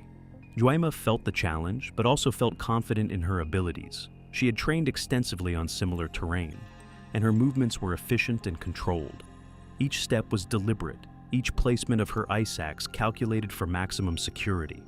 She had completed the trough and emerged onto the narrows, a horizontal ledge traverse that was perhaps the most psychologically challenging section of the entire route. The ledge was narrow, covered in verglas, a thin coating of ice that made every step treacherous. To her left, the mountain rose in steep granite walls. To her right, the world dropped away for more than 1,000 feet to the valley floor below. The wind was violent here, unobstructed by any terrain features. Gusts hit her with enough force to threaten her balance, and she found herself crouching and waiting for lulls before moving across the more exposed sections. One particularly strong gust nearly knocked her sideways, and she pressed herself against the rock wall until it passed, her heart racing from the close call. She realized she was now behind schedule, not dangerously so, but enough to notice. The technical sections were taking longer than anticipated, partly due to conditions and partly due to her methodical approach to safety. She could see the summit plateau above her, tantalizingly close, at only 500 vertical feet away. The decision to continue felt obvious. She had come too far and invested too much to turn back now. She reached the base of the home stretch, the final pitch to the summit. In summer, this was a straightforward scramble up granite slabs. In winter, it was transformed into something more serious, with snow and ice patches covering many of the holds and obscuring the route. She could see other climbers' tracks in the snow, evidence that others had successfully completed this section in recent days. The summit plateau was visible above her, a relatively flat area that marked the end of the technical climbing. She made the decision to continue despite being 90 minutes behind her planned schedule. The weather was still holding, visibility remained good, and while the wind was strong, it wasn't getting worse. She told herself she would be quick on the summit and could make up time on the descent. The final pitch required careful route finding and precise footwork. Each move had to be calculated, each handhold tested before committing her full weight. The granite was solid, but the thin coating of ice made everything more difficult. She climbed steadily, methodically, her focus narrowed to the immediate task of finding the next secure placement. Juwaima Hanalili stood on the summit of Long's Peak, achieving everything she had hoped for, a personal milestone, and content that would captivate her audience. The view was spectacular, with the entire Front Range of Colorado spread out below her and the Great Plains stretching to the eastern horizon. The wind was sustained at over 40 miles per hour, but the visibility was still good, and she felt a surge of accomplishment and joy. She set up her phone to record her summit video, but the wind made filming challenging. It kept knocking over her phone, and the audio was distorted by the constant roar. She tried multiple takes, wanting to capture the moment properly for her followers. The summit video was crucial content. It would be the centerpiece of her social media posts, and likely generate significant engagement. She spent time on the summit, longer than planned but necessary to get usable footage. She ate a protein bar and drank water, trying to refuel for the descent. To the west, she noticed clouds building over the continental divide, but they still looked distant and non-threatening. The weather forecast had called for clear skies until mid-afternoon, and she felt confident she had time to descend safely. She began her descent, immediately discovering that down-climbing the home stretch was significantly more difficult than the ascent. Facing outward, she couldn't see her footholds clearly, and the angle felt steeper and more exposed. She moved very slowly, testing each placement and using her ice axe for additional security. The process was nerve-wracking and time-consuming. By the time she reached the Narrows, conditions had changed dramatically in the short time she had been on the summit. A cloud layer had moved in with surprising speed, dropping visibility to approximately 100 feet. The temperature felt like it was dropping, and the wind seemed stronger. She was beginning to feel the first signs of fatigue and cold in her fingers, despite her heavy gloves. The traverse across the Narrows in limited visibility was a different challenge entirely from the ascent. She had to move by feel and memory, unable to see more than a few feet ahead. The psychological pressure was intense. She knew the exposure was there, even if she couldn't see it. Each step required complete focus and commitment. She re-entered the trough for the descent, and this was where conditions began to deteriorate rapidly. Light snow had started falling, and visibility in the couloir was now severely limited. The descent required facing into the slope and down-climbing carefully, a technique more physically demanding than the ascent. Fatigue had set in, and her movements were less precise. About halfway down the trough, she dislodged a crampon placement and slid 15 feet before managing to self-arrest with her ice axe. She wasn't injured, but the incident shook her confidence and made her realize how quickly things could go wrong. She took several minutes to regain composure, checking her gear and reassessing her situation. She exited the trough and was back on the ledges, but the conditions continued to worsen. Snow was falling steadily, and the wind had increased to what felt like 50+ mile-per-hour gusts. She was shivering despite her layers and realized she was significantly behind schedule. Limited visibility and fatigue made route finding difficult, and cairns that had guided her ascent were now buried or obscured. Still navigating the ledges, she made a critical navigation error in the whiteout conditions, following what appeared to be a trail that led to a dead-end cliff band. Backtracking 200 feet cost her precious time and increased her anxiety. She now recognized she was in a serious situation, with deteriorating weather, fading daylight, and her position still far from the relative safety of the keyhole. She considered her options: continue the descent in increasingly dangerous conditions, or find shelter and wait out the storm. She decided to push for the keyhole, aiming to reach the more protected east side of the mountain to reassess and potentially continue down to treeline. Approaching the keyhole, visibility had deteriorated to near whiteout conditions. The temperature had dropped sharply, with wind chill approaching -20. She moved by memory and instinct, more than clear route finding, feeling her way across the familiar terrain. Her GPS had died in the cold, and her phone was down to 12% battery with no service. She was shivering continuously now, an early sign that her body was struggling to maintain its core temperature. The combination of exertion, altitude, and cold was taking its toll. Her decision-making was becoming impaired, though she didn't fully recognize it at the time. Civil twilight arrived, and light began fading rapidly under the storm clouds. Juaima had not reached the keyhole. In the whiteout conditions, she had become disoriented and drifted approximately 150 feet north of the correct route, now on steeper and more exposed terrain. She didn't realize her navigation error. In the limited visibility, the terrain all looked the same.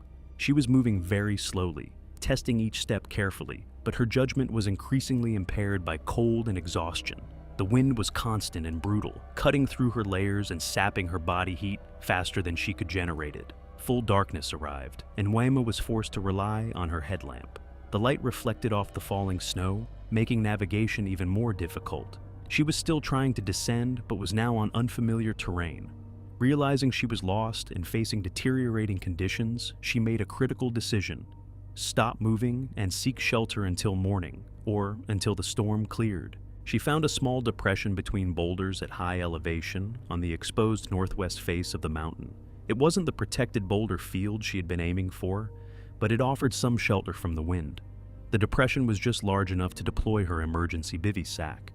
Juaima wedged herself into the rock shelter and crawled inside the bivy with her pack. The sack provided a vapor barrier to help retain body heat, but offered limited insulation against the extreme cold. She was already hypothermic, though she didn't recognize the symptoms. Her core temperature had dropped significantly, and she was shivering violently. The wind continued at 40 to 50 miles per hour with higher gusts, and even in the partial shelter of the rocks, she couldn't fully escape its effects. The bivy sack flapped and allowed cold air infiltration, and the wind chill remained around -20 degrees. She attempted to warm herself by eating high-calorie food and drinking from her water bottle, but her water had already begun to freeze. She had approximately 800 calories of food remaining and 16 ounces of liquid water, resources that would normally be adequate for an emergency bivouac, but not in these extreme conditions. At 13,100 feet in -20-degree wind chill, her body was losing heat faster than it could generate it, even inside the bivy. She was burning 400 to 500 calories per hour just trying to maintain her core temperature. Several factors were working against her survival. Her base layers had absorbed sweat during the ascent and were now damp, conducting heat away from her body 25 times faster than dry clothing would have. The wind penetration through her shelter created convective heat loss, and the snow-covered rock beneath her conducted heat away from her body despite her sleeping pad.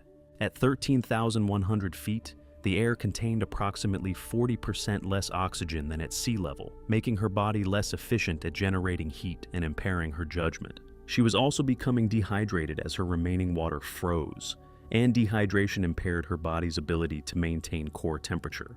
Juaima's core temperature dropped from 95 degrees to approximately 90 degrees, moderate hypothermia. Her violent shivering began to subside and then stopped entirely, a dangerous sign that her body was conserving energy for vital organs. She became increasingly lethargic and confused, her thinking clouded by the physiological effects of hypothermia. She attempted to use her phone several times, hoping to get a signal or at least record a message, but the device died completely due to cold-induced battery failure. The loss of her phone eliminated any possibility of calling for help or leaving a record of her location. Her core temperature continued to drop to approximately 86 degrees. Severe hypothermia. She was no longer making rational decisions, her brain function impaired by the extreme cold. She stopped trying to stay active or generate heat, instead lying still in her bivy sack as her body's systems began to shut down. Her heart rate and breathing slowed as her body entered the final stages of hypothermia. In a phenomenon known as paradoxical undressing, common in severe hypothermia cases, she began to feel hot and started removing clothing. She partially unzipped her bivy sack and jacket, actions that accelerated her heat loss but felt necessary to her confused mind. Her core temperature dropped below 82 degrees. Her heart developed arrhythmias as the cold affected her cardiac function. Her breathing became shallow and irregular, and she lost consciousness as her brain function deteriorated. Her heart stopped sometime during the night. The storm continued, depositing an additional 8 inches of snow that further obscured her position, already off the main route and hidden among the granite boulders of the northwest face. Juaima's parents, who had expected a call or text by the previous evening, reported her overdue to the National Park authorities. Her car was quickly located at the Longs Peak trailhead, confirming she had attempted the climb. Rangers noted the severe weather conditions that had moved through the area and began search planning, though active searching was delayed due to continued high winds and poor visibility. After weather conditions improved enough to allow safe search operations, a ground team located Juaima's body approximately 150 feet north of the standard keyhole route at 13,100 feet elevation. She was found in a small rock depression, partially covered by snow, inside her bivy sack with her jacket partially unzipped. The country coroner determined the cause of death to be hypothermia due to environmental exposure, with no traumatic injuries. The time of death was estimated during the night. The death was classified as accidental, with contributing factors including solo winter mountaineering, navigation error leading to inadequate shelter location, and being caught out after dark in severe weather conditions. It was April 18, 2015, on a narrow shelf above Camp 2 in the Annapurna region of Nepal, where the upper snowfields hold their shape for weeks and then release all of it in under a minute. And the difference between those two states is invisible until it is not. Tessa Michaels was 24 years old, from Auckland, New Zealand. She had worked retail for 3 years before taking a year off to travel through Southeast Asia and into the Himalayas. She had a modest but growing TikTok following built around what she called hidden camp spots, locations chosen for their visual payoff, photographed at the best light, framed for the best angle. She was not a technical mountaineer. She had joined a guided group to reach Camp 2, and by all accounts, she was enthusiastic. Unfortunately for her, enthusiasm doesn't do much in one of the world's deadliest peaks. She had set her tent roughly 1,000 feet from the group's designated camp, beneath a wide-open snow face that offered an unobstructed view of the eastern horizon at sunrise. She moved her tent there after the group had already established camp, carrying part of her gear herself in 2 trips. A guide had walked to her position the previous afternoon and told her directly that the slope above was avalanche-prone, particularly as daytime temperatures rose and the snowpack cycled through freeze-thaw stress. She acknowledged what he said. However, she did not move. Imagine a direct warning from someone whose job it is to keep you alive, and you still didn't follow. The weather was clear. The snow at her feet was firm. From where she stood, nothing looked wrong. She filmed the sunset from that position. She was still there at first light, but overnight temperatures had fluctuated, and the upper snowpack, loosened by the previous day's warmth and refrozen unevenly, had entered a condition experienced guides describe as structurally unreliable, a slab resting on a weakened layer beneath it, waiting for a trigger that might arrive or might not. The upper face above her tent stretched nearly 400 feet wide in the gray pre-dawn. A climber from the main camp, moving out early around 5:40 a.m., noticed thin, loose snow sliding off the face above her tent, the kind of minor surface movement that can mean nothing or can mean the slope is beginning to talk. He stopped to watch. Then, roughly 60 feet higher and further left across the face, a fracture line opened. It ran clean and straight across the width of the upper slope. The slab below it began to move. He shouted in her direction, but the distance was too great. The wind was carrying his voice away from her position and into the open valley. A second team member near the camp entrance also shouted. Neither warning likely reached her. The avalanche, dense, heavy spring snow mixed with compacted ice, accelerated down the open face and covered the distance to her position in well under half a minute from fracture. She had exited her tent. She was standing beside it, phone in hand, facing upslope. Both witnesses described her turning toward the sound before the flow reached her. The snow hit her at the knees and she went down immediately. The debris, moving at an estimated 30 to 40 miles per hour at impact, rolled over her in a mass that witnesses described as heavy rather than explosive. Not a wall, but a weight. Her tent collapsed. Part of it was carried downslope. Her arm was visible above the surface for a brief moment, pressing upward against the compacting snow before the settling debris covered it completely. The slope went quiet.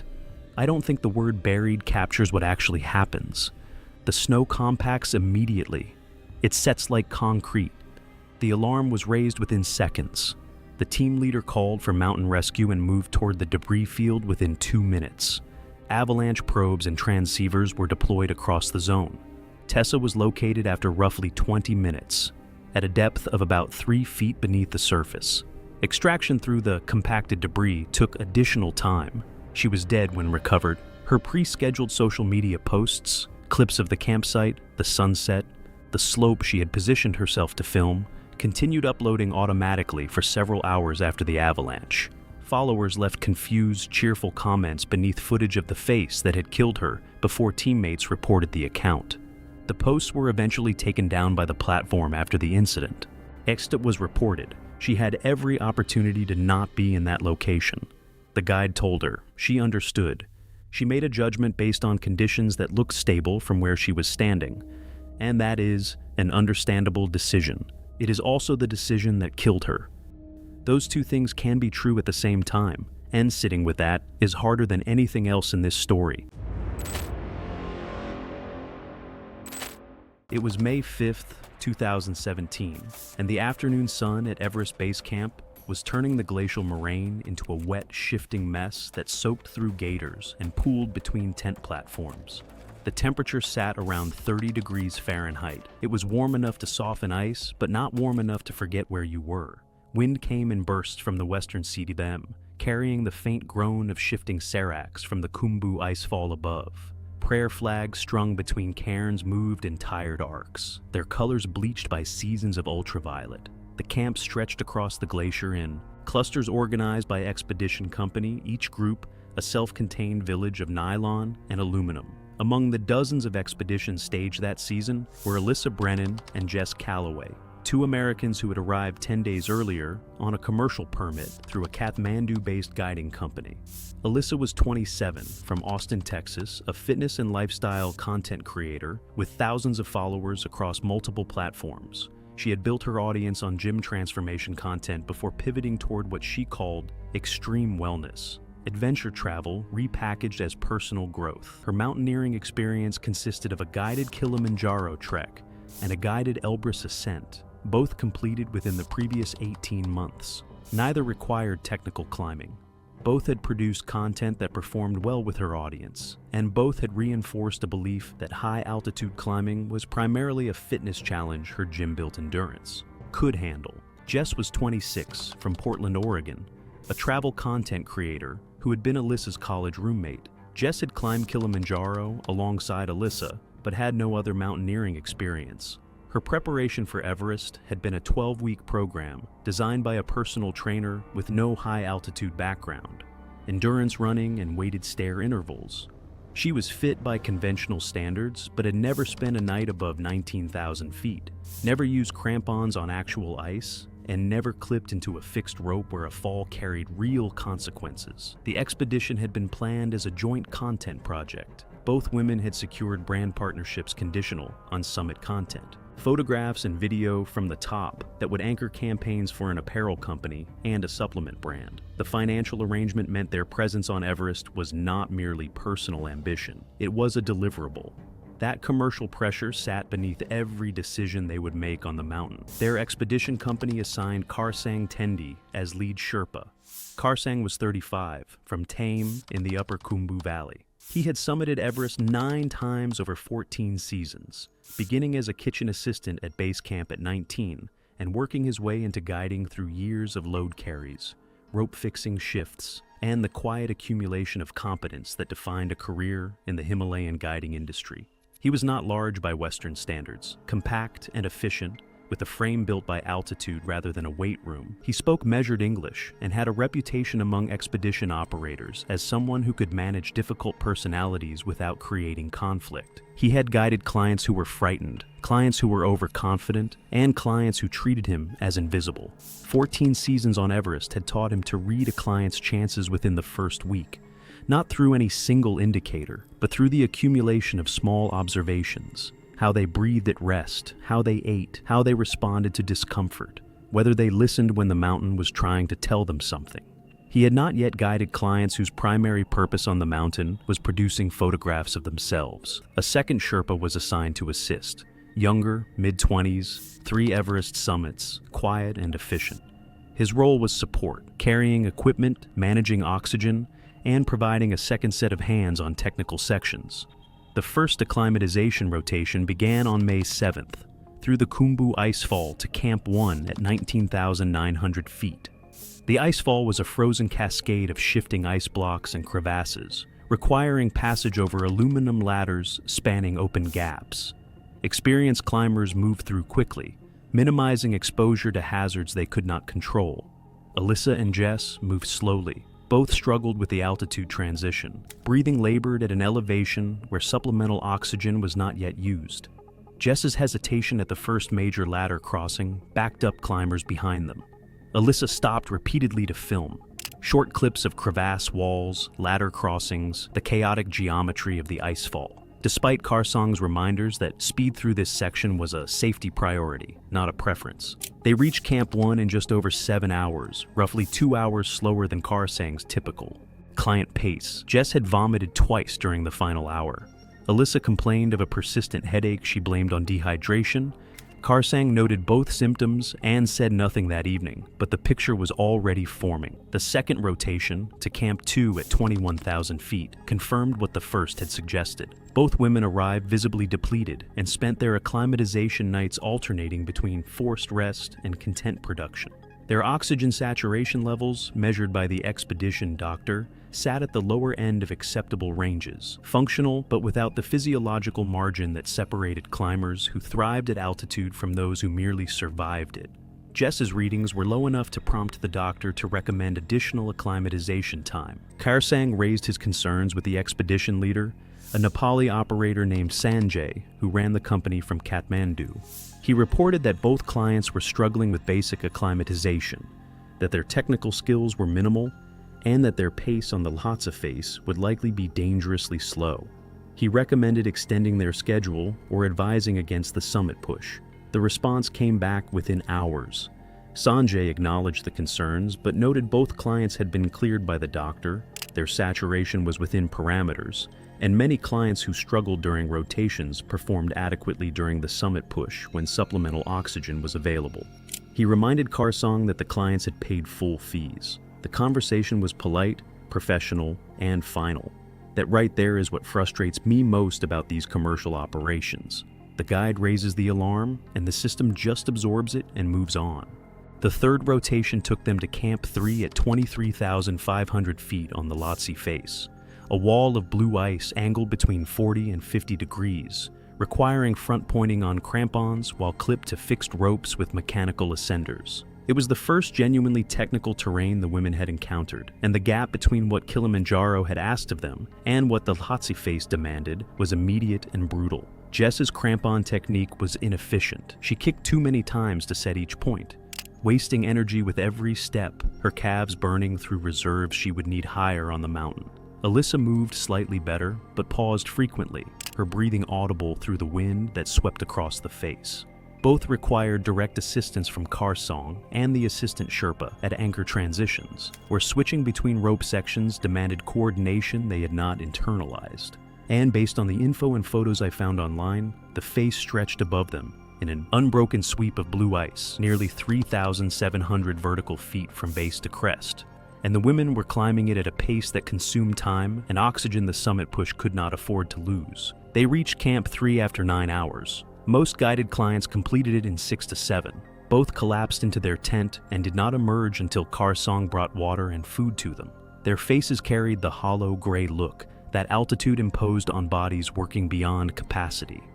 Jess spent the night coughing, dry and persistent, a possible sign of early pulmonary edema. By morning, the cough had subsided. The expedition doctor, consulted by radio, cleared her to continue.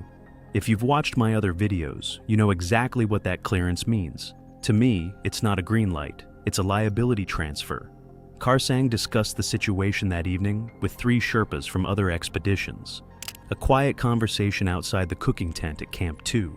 He described the slow pace, the marginal acclimatization, the client's inability to recognize their own limitations. The other Sherpas listened without surprise. One asked directly whether Karsang believed the women would survive the summit push. He did not answer. He said everything depended on weather, oxygen management, and turnaround discipline. but his expression, according to those present, communicated what his words did not. And that part honestly sat heavy with me. The summit window opened on May 21st, 3 days of reduced wind and clear skies. Teams began staging upward from base camp, and the mountain filled with movement. Alyssa and Jess pushed through Camp 2 and Camp 3 over the following days, reaching Camp 4 on the South Col at 2:15 p.m. on May 23rd, later than planned. They settled into a tent on the windswept plateau amid the debris of decades, empty oxygen cylinders, shredded tent fabric, frozen waste, and the silence that altitude imposed on everything. Karsang checked their oxygen supplies and calculated the math that would determine whether they lived or died. Each woman had 3 bottles for the summit push, 1 for climbing, 1 for descent, 1 reserve. At standard flow rates, each bottle provided roughly 6 hours of supplemental oxygen. The round trip typically required 14 to 16 hours for guided clients. The math worked, but only if everything went according to plan. There was no margin for delays, increased flow, or the kind of slow progress both women had demonstrated throughout the expedition. Stay with me here, because from this point forward, the math is driving everything. They departed Camp 4 at 12:45 a.m. on May 24th, 15 minutes behind schedule. Jess had struggled to get crampon straps adjusted in the dark, her fingers clumsy inside thick gloves. Above them, a line of headlamps already stretched up the triangular face toward the balcony, each light marking a climber consuming oxygen and time on the same fixed ropes. The cold was severe, at minus 25 degrees Fahrenheit, before wind chill, believe me. At that altitude, it was the kind of cold that found every gap in layering and punished any exposed skin within minutes. The climb was steep but manageable on fixed ropes, hard snow, an occasional rock demanding careful crampon placement, and sustained effort in air that held barely a third of sea-level oxygen. The climb was slow from the start. Both women moved below the minimum pace Karsang had calculated as necessary to summit and return within their oxygen window. Alyssa held a slightly steadier rhythm, her fitness showing in the consistency of her steps, if not their speed. Jess labored behind, each step requiring a pause that lasted several breaths longer than it should have, her headlamp beams swaying with the effort of keeping upright. Karsang stayed close to Jess, monitoring for the deterioration he expected. The assistant Sherpa climbed behind Alyssa, managing the spare oxygen bottles and watching the line of lights above them grow further away. They reached the balcony at 5:40 a.m., 90 minutes behind pace. Karsang checked gauges and found both women had consumed more oxygen than projected, their elevated breathing rates burning through supply faster than assumed. He replaced their bottles and recalculated. If they maintained current pace, they would reach the summit around 1 p.m., an hour past turnaround. The descent would consume remaining oxygen with almost nothing in reserve. He communicated this plainly, using numbers rather than abstractions. Alyssa asked how many other climbers were still going up. The answer was dozens. She told Karsang they would continue and manage their energy. Jess nodded without speaking, her body language communicating exhaustion rather than agreement. The way I read that moment, she wasn't agreeing to continue. She just didn't have the energy left to disagree. The south summit appeared at 10:20 a.m., 28,700 feet, more than 2 hours behind. Turnaround. Karsang checked oxygen again. Alyssa had roughly 4 hours remaining. Jess had closer to 3. The summit was 90 minutes above. The descent to Camp 4 would take at least 5 hours at their pace. The arithmetic no longer worked. Karsang told both women they needed to turn around. He stated this plainly, without diplomacy, because at 28,700 feet, there was no time for negotiation. Alyssa refused. She pointed to climbers still moving above them. She argued they had come too far, that others with similar oxygen were continuing, that they could reduce flow on descent.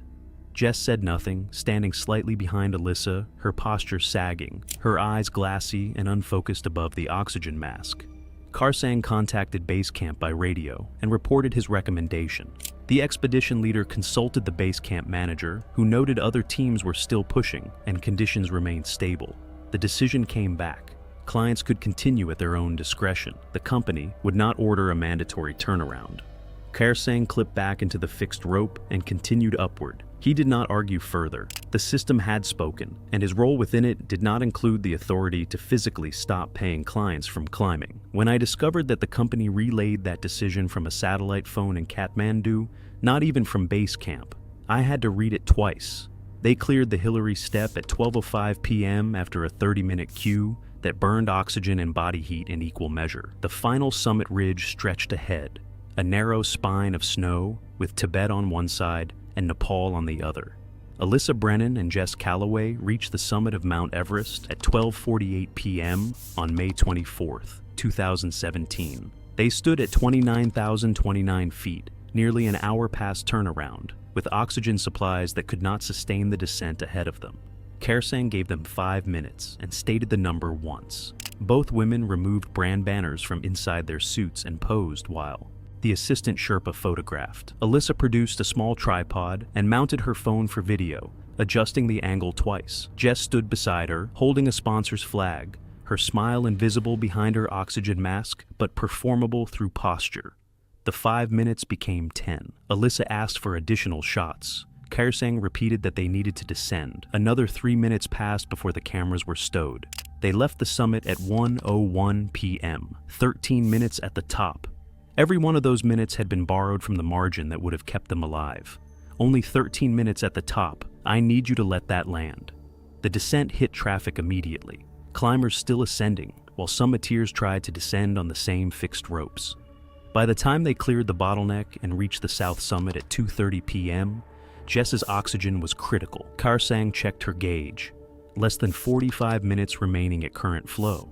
Camp 4 was at least 5 hours below. Reserve bottle was the last full bottle between both clients. He switched Jess to the reserve and reduced her flow to the minimum that would keep her moving. Alyssa had roughly 2 hours remaining. The assistant Sherpa carried one partially used emergency bottle, perhaps 90 minutes. Between two clients, approximately 3.5 hours of combined oxygen for a 5-hour descent. Below the balcony, at approximately 27,000 feet, Jess stopped walking. She did not collapse. She simply ceased movement, standing on the fixed rope with her ice axe planted, her weight resting against it. Breathing rapid despite the mask, legs trembling. Kairsang reached her within seconds and found her unresponsive to verbal instructions. Her eyes tracked movement but showed no comprehension. She had entered the cognitive collapse that severe hypoxia produced, conscious but no longer capable of translating information into action. Believe me, I've covered enough of these to know. Once you see that description, the window is already closed. Kairsang and the assistant Sherpa attempted to move her physically, supporting her weight between them, 10 steps at a time, her boots dragging grooves in the snow between placements. The effort demanded enormous energy at an altitude where every movement cost 3 times what it would at sea level. The pace it produced would not reach Camp 4 before dark, before oxygen ran out, before the cold took what the altitude had started. Alyssa descended ahead on the fixed line, her own pace deteriorating as her supply diminished. She stopped frequently to look back, watching the two Sherpas struggle with her friend's weight, her posture shifting between the impulse to help and the physical inability to climb back up. Honestly, no matter your opinion of the two, this is heartbreaking. At 4:15 p.m., Alyssa's oxygen emptied. She was at roughly 26,600 feet, 600 vertical feet above Camp 4. Without supplemental oxygen, deterioration came fast. Within minutes, her coordination faltered, her steps shortening to shuffles. The precise crampon placements she had managed all day dissolving into clumsy scrapes against the snow. She sat down at 4:30 p.m. and did not stand again. And I wish I could say this gets better, but bear with me, it's about to get a whole lot worse. Kairsang faced the calculation the mountain eventually forced on every guide who stayed too long. Behind him, Jess was no longer moving under her own power. Ahead, Alyssa sat motionless. His own oxygen was running low, each breath delivering less than his body needed to sustain the effort of keeping 2 dying clients alive. The assistant Sherpa, working without supplemental oxygen for the past hour to preserve supply for clients, was showing impairment, slow responses, unsteady footing, the mechanical movements of a body running on reserves it did not have. They reached Alyssa and attempted to rouse her. She responded to contact, but could not stand. Kairsang administered the last emergency oxygen. For several minutes, her breathing improved, but the bottle held less than an hour, and Camp 4 remained unreachable at their pace. Darkness arrived near 6 p.m. Temperature dropped below -30 degrees Fahrenheit. Wind increased to gusts that made standing difficult. Karsong made the decision that would follow him off the mountain and out of the profession. He and the assistant Sherpa began descending toward Camp 4 to organize a rescue with fresh oxygen and manpower. Leaving meant accepting the possibility that neither woman would survive. Staying meant all 4 of them would die. And I think no matter how many times I cover stories like this, that specific moment, where a guide has to walk away from someone still breathing, is the one I can never get used to. He reached Camp 4 at 8:15 p.m. A rescue team of 4 Sherpas from 2 expeditions departed within 30 minutes, climbing back into darkness with headlamps and oxygen. They found Jess first, at approximately 26,800 feet. She was no longer breathing, slumped against the fixed rope, ice forming along the edges of her mask. They continued upward and found Alyssa 200 vertical feet below where she had been left, suggesting she had tried to descend alone. She was seated in the snow, pitched forward over her knees. The emergency bottle lay empty beside her. No pulse detectable through layers. The rescue team waited, checked again, and descended without her. From everything I could find, that team climbed back up knowing what they'd most likely find. And they went anyway. Alyssa Brennan and Jess Calloway were declared dead on the upper slopes of Everest on May 25, 2017. Both found within sight of the South Col, less than 700 vertical feet from the tents where warmth and oxygen waited. Cause of death for both was listed as hypoxia and exposure at extreme altitude. They were 27 and 26 years old. The bodies remained where they fell. The brand partnerships that had financed the expedition were quietly dissolved. The content they had produced during the climb, weeks of photos and videos, remained on their accounts, where followers who did not yet know what had happened continued leaving encouraging comments beneath the last posts uploaded from Camp 2. That detail stays with me more than almost anything else in this story. Karsang Tendi did not return to Everest the following season. Colleagues who saw him in Kathmandu described a man who had difficulty sleeping, who avoided conversations about the mountain, who flinched at sounds that carried no threat.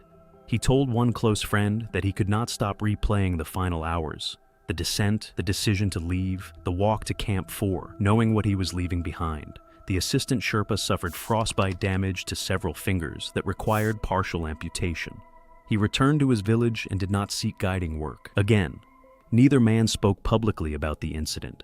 The mountain had taken 2 lives and ended 2 careers, and the silence that followed was its own kind of aftermath. It was September 3rd, 2014, on the Gouda route high above the Tête Rousse Glacier in the French Alps, where the air at roughly 14,000 feet doesn't warn you. It simply collects its toll, quietly and without ceremony, from anyone who hasn't prepared to pay it. Elise Marot was 22 years old from Lyon, France. She had built a modest but growing TikTok following by documenting what she called aesthetic travel content.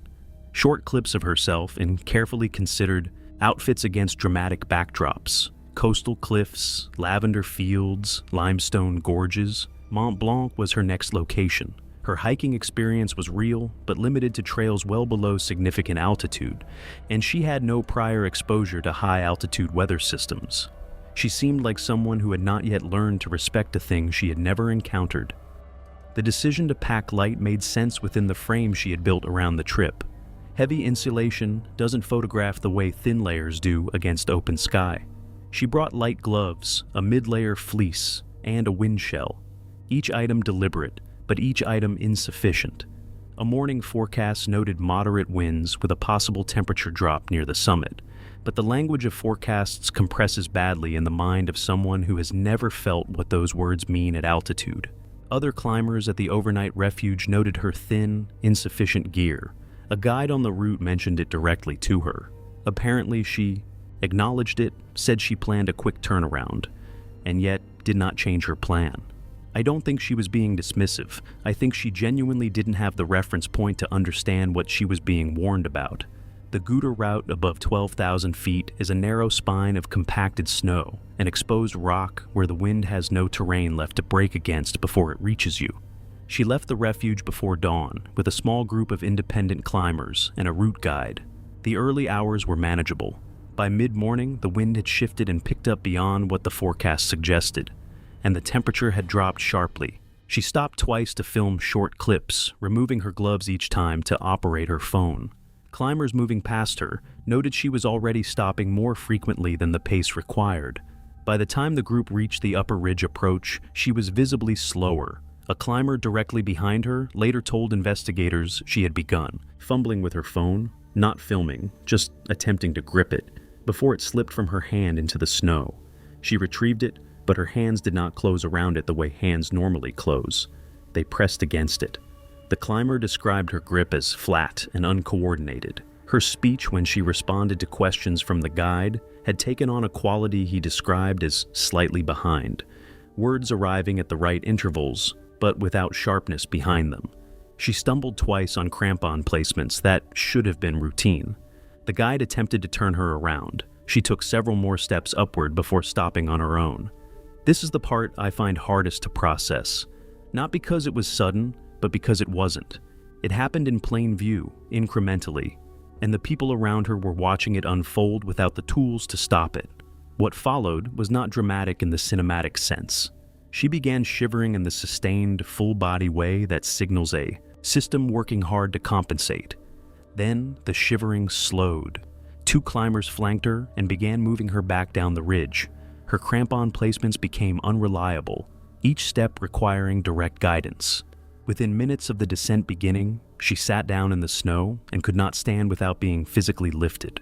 Her head dropped forward. A climber supporting her left arm described her eyes as open, but not tracking. Her responses to direct questions stopped entirely. She remained unresponsive during extraction and transport, and rescuers continued active rewarming and monitoring during the flight before she was later pronounced dead at the Valley Hospital. The medical examiner determined the cause of death to be fatal hypothermia with associated cardiac arrhythmia, secondary to core temperature collapse. In the weeks after her death, short clips from her trip were shared by a small fashion-focused TikTok account.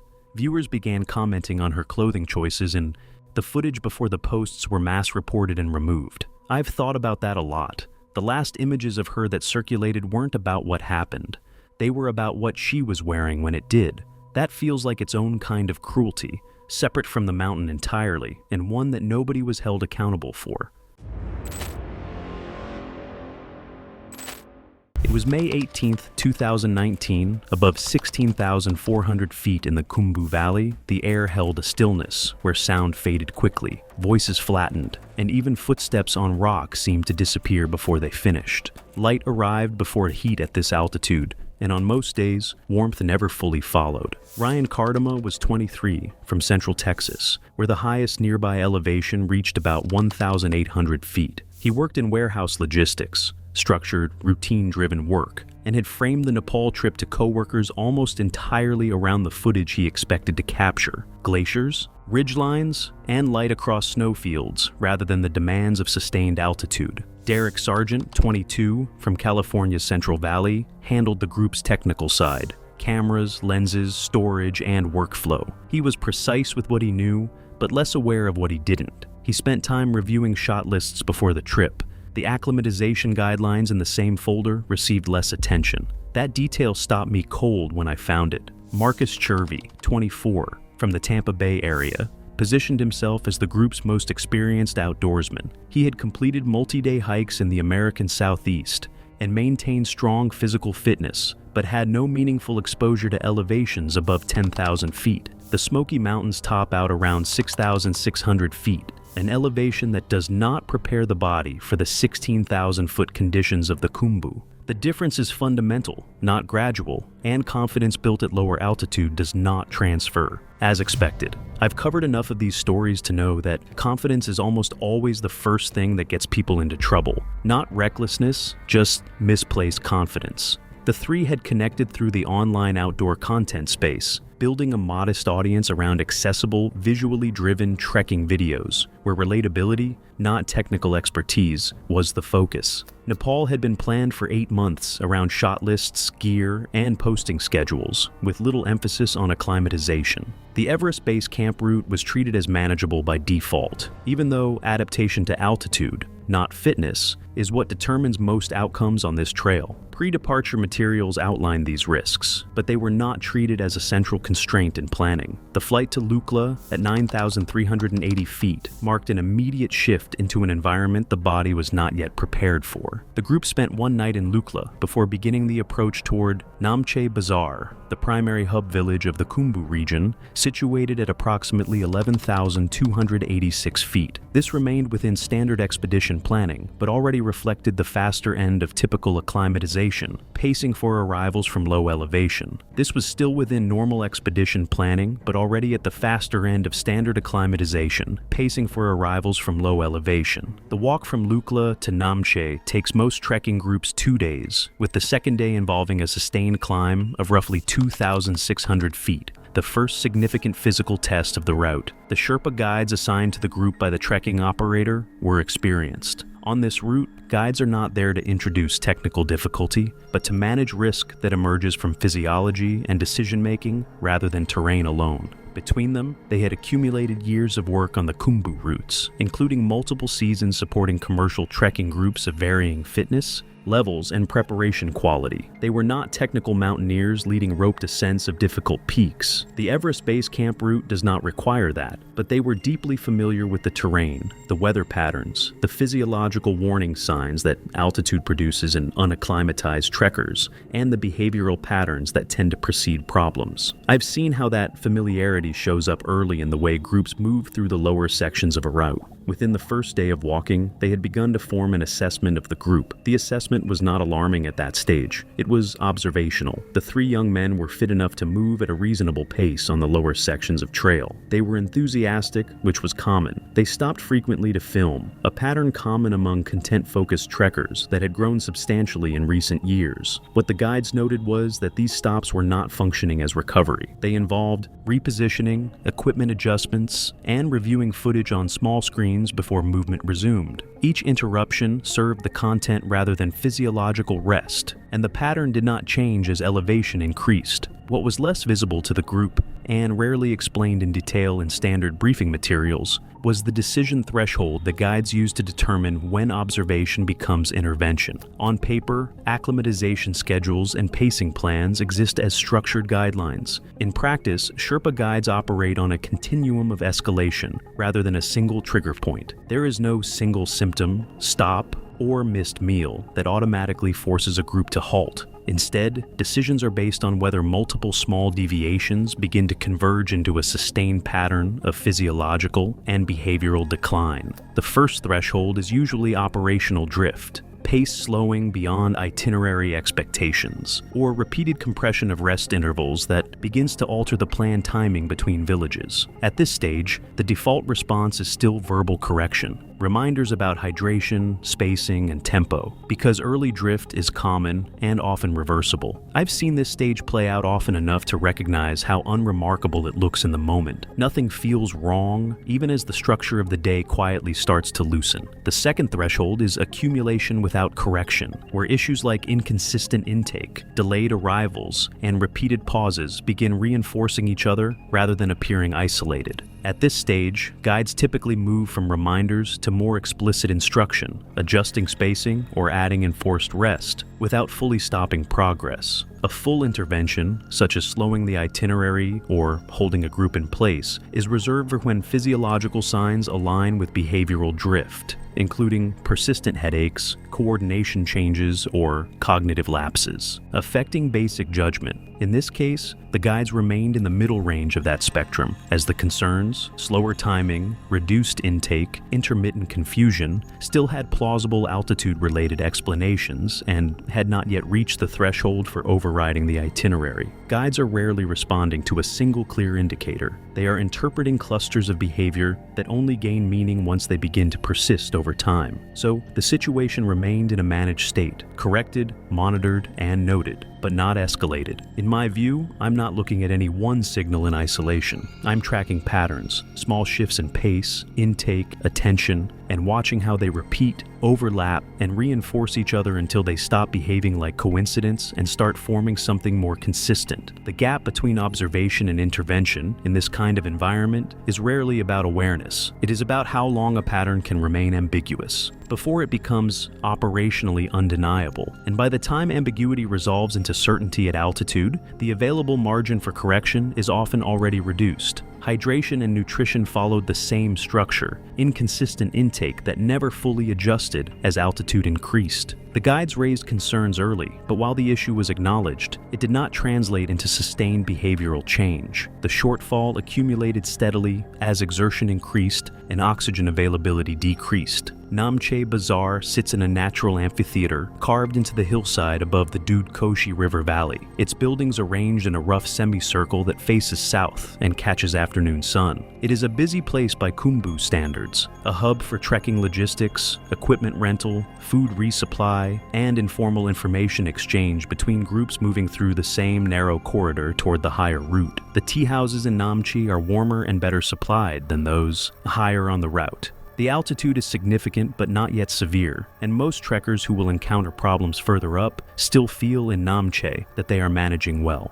The standard acclimatization protocol at Namche calls for a rest day, or more precisely, an acclimatization day, during which trekkers are encouraged to make a short ascent to a higher elevation, and then return to sleep at Namche's altitude. The physiological principle behind this is well established. The body adapts more effectively when exposed to higher elevations during the day and allowed to recover at a lower sleeping elevation at night. It's one of those rules that sounds straightforward until you're actually there, because it quietly depends on patience more than effort. The phrase used in most trekking literature is climb high, sleep low. It is simple, widely applied, and depends on time that does not contribute to forward progress. The group spent the required time in Namche. The trekking operator's itinerary included the acclimatization day, but it was not used in the way the protocol intended. They completed the short ascent as required, but most of the remaining time was spent around the tea house area reviewing footage, organizing files, and continuing the same content workflow that had defined the journey from the start. The movement intended to stimulate adaptation was completed, but recovery, rest, hydration, and reduced exertion remained secondary rather than central. Forward progress was achieved. Full acclimatization was not.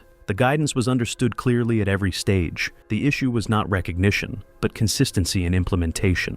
Recommendations were acknowledged, but not translated into sustained behavioral change. At sea level, that gap is minor. At altitude, it becomes consequential. From that point forward, the route stopped behaving as a sequence of independent decisions and instead followed an established pattern. Under increasing physiological stress, each stage did not introduce entirely new failures so much as amplify conditions already in place. Above Namche, the route passes through a series of villages, Tengboche, Dingboche, Lobuche, each at progressively higher elevation, each requiring its own adjustment period, each offering familiar warning signs to those who know how to read them.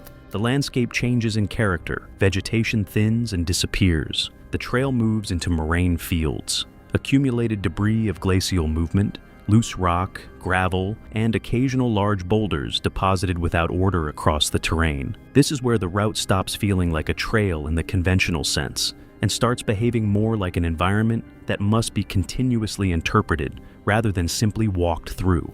The paths are well marked by the standards of high-altitude trekking, but they are not engineered in the way that lower elevation trails are.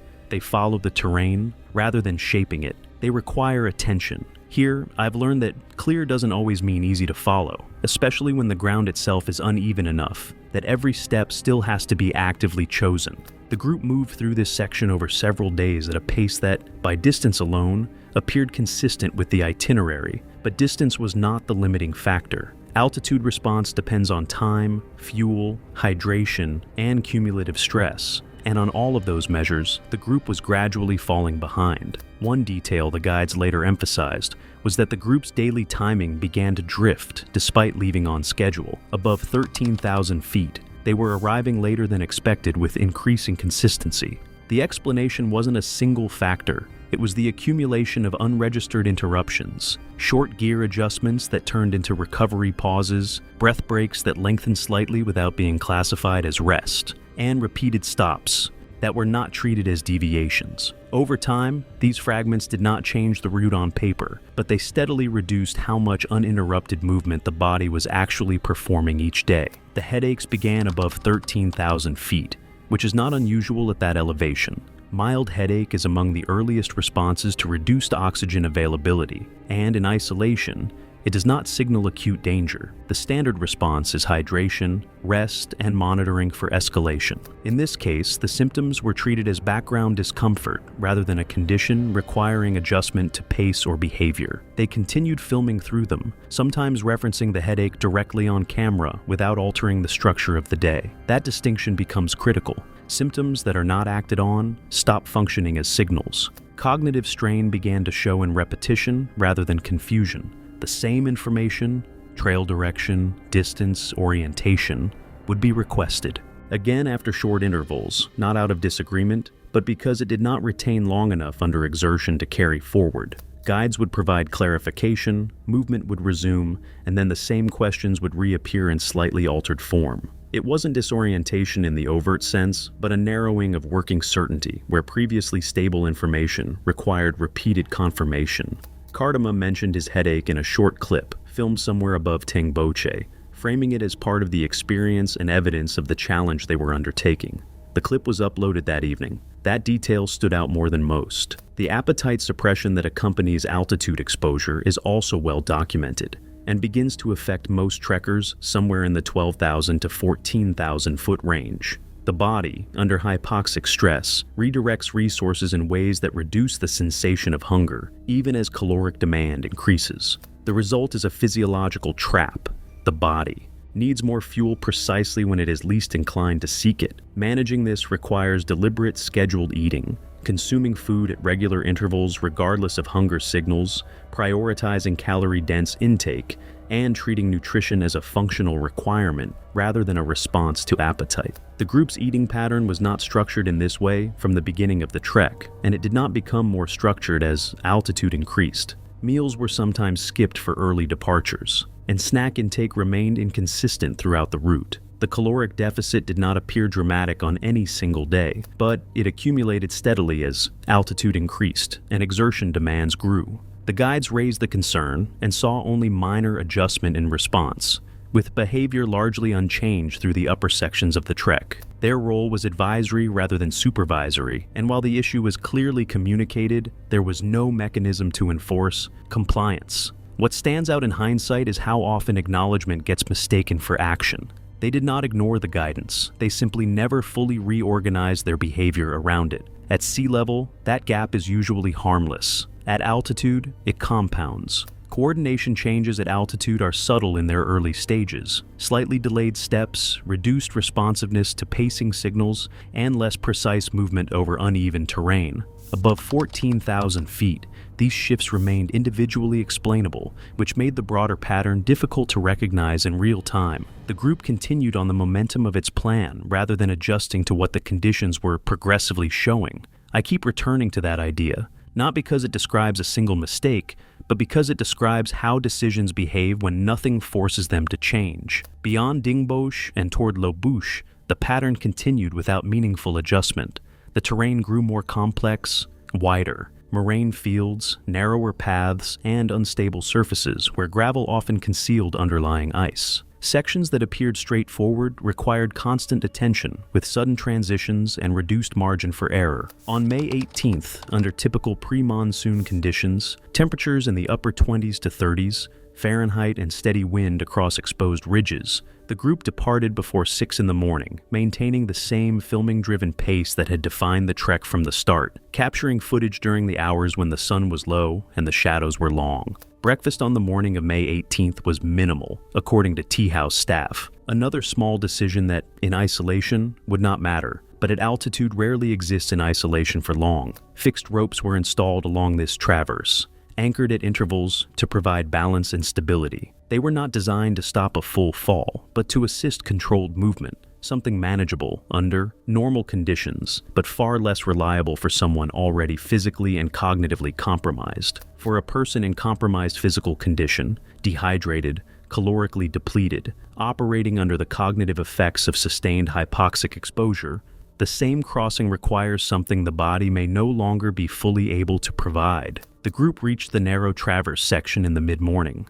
The guides were positioned in the standard configuration for a rope-assisted crossing, one ahead of the group to demonstrate the line and monitor the anchor points, one behind to observe and assist. The guides later described the group's movement in the approach to the traverse as showing the characteristics they had been observing for several days in more pronounced form. Foot placement was less deliberate than it had been in the lower sections of the route. Response to verbal pacing signals was slower than it should have been. The rhythm of movement that experienced trekkers develop on technical terrain was inconsistent. None of this was, at the moment of observation, a definitive indicator that something was about to go wrong. It was a collection of small signals, each individually explainable, that together formed a pattern the guides recognized. By the approach to the traverse, the same concerns had already been raised multiple times without meaningful behavioral change. It wasn't any single mistake that stood out. It was how familiar the whole pattern already felt once it started repeating in slightly different forms. The sequence of events that followed was reconstructed from the accounts of the Sherpa guides and from the physical evidence of the terrain. It unfolded over a period of seconds. One member of the group made an adjustment to the camera equipment being carried during the crossing. The adjustment involved a shift in body position at a point on the traverse where the trail surface was narrowest, and the fixed rope required steady, consistent tension to function as intended. The shift in position moved weight distribution away from the optimal center of gravity alignment that the crossing required. The foot that bore the redistributed weight came down on a section of trail surface where loose gravel overlaid a thin ice crust. The gravel, under the change weight distribution, shifted. Everything that came before, every skipped meal, every filming pause, every ignored recommendation, it all converged in that 1 second. The ice beneath it offered no friction. The foot moved. The fixed rope arrested the initial movement, but the arrest transferred load along the rope system, and the load transfer reached the other members of the group who were on the line at the same moment. In hypoxic conditions, with compromised reaction time and reduced balance correction ability, the response to an unexpected load transfer on a fixed line requires a speed and precision of physical response that the body, under the conditions the group had been operating in for the preceding days, could not reliably produce. The second loss of footing followed within seconds of the first. The third followed the second. At that point, what stands out to me isn't just how fast it unfolded, but how little room there actually is for correction once the system is already under strain. The guides moved immediately, but the terrain below the traverse did not allow a clean arrest once movement began. The same gravel over ice surface that triggered the slip extended into the section where counterforce would have been needed, and the speed of the sequence exceeded what could be physically stopped. What followed wasn't a single fall, but a broken descent across staggered ledges, compacted ice, and loose rock, breaking the movement into uneven stages, forcing separation as each person followed a different line through the terrain. The guides pushed down after them at once, but the same ground conditions that prevented control from above also slowed any attempt to close the distance from below. A separate trekking party on a parallel section of the route heard the disturbance and altered course. By the time the guides reached the first member of the group, approximately 12 minutes had passed since the initial slip.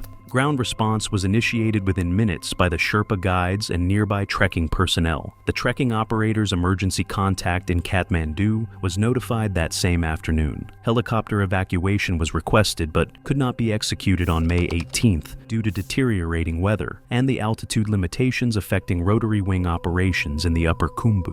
Initial access and recovery were carried out on foot, with helicopter support arriving the following morning once conditions improved. Post-recovery medical assessment documented trauma consistent with multi-stage descent impacts across broken terrain at high altitude, along with acute altitude-related illness in all three individuals, significant dehydration, and caloric depletion consistent with sustained exertion without adequate intake. What the medical language does not fully capture is that each of these findings reflects a condition that developed in real time under observable circumstances with known risks already present. The official review identified physiological decline driven by inadequate hydration, insufficient caloric intake, and cumulative hypoxic exposure above 16,000 feet as a primary factor contributing to impaired coordination and delayed reaction time during the rope-assisted traverse. All three members of the group, Ryan Cardama, Derek Sargent, and Marcus Chervy, died from injuries sustained in the fall.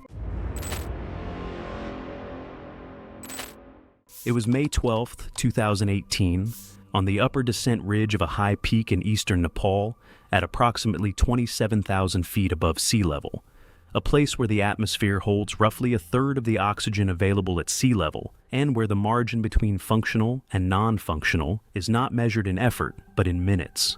Rina Solvek was 28 years old and worked as a freelance translator based in Estonia. She had taken up mountaineering 3 years earlier and had begun documenting her climbs for her TikTok.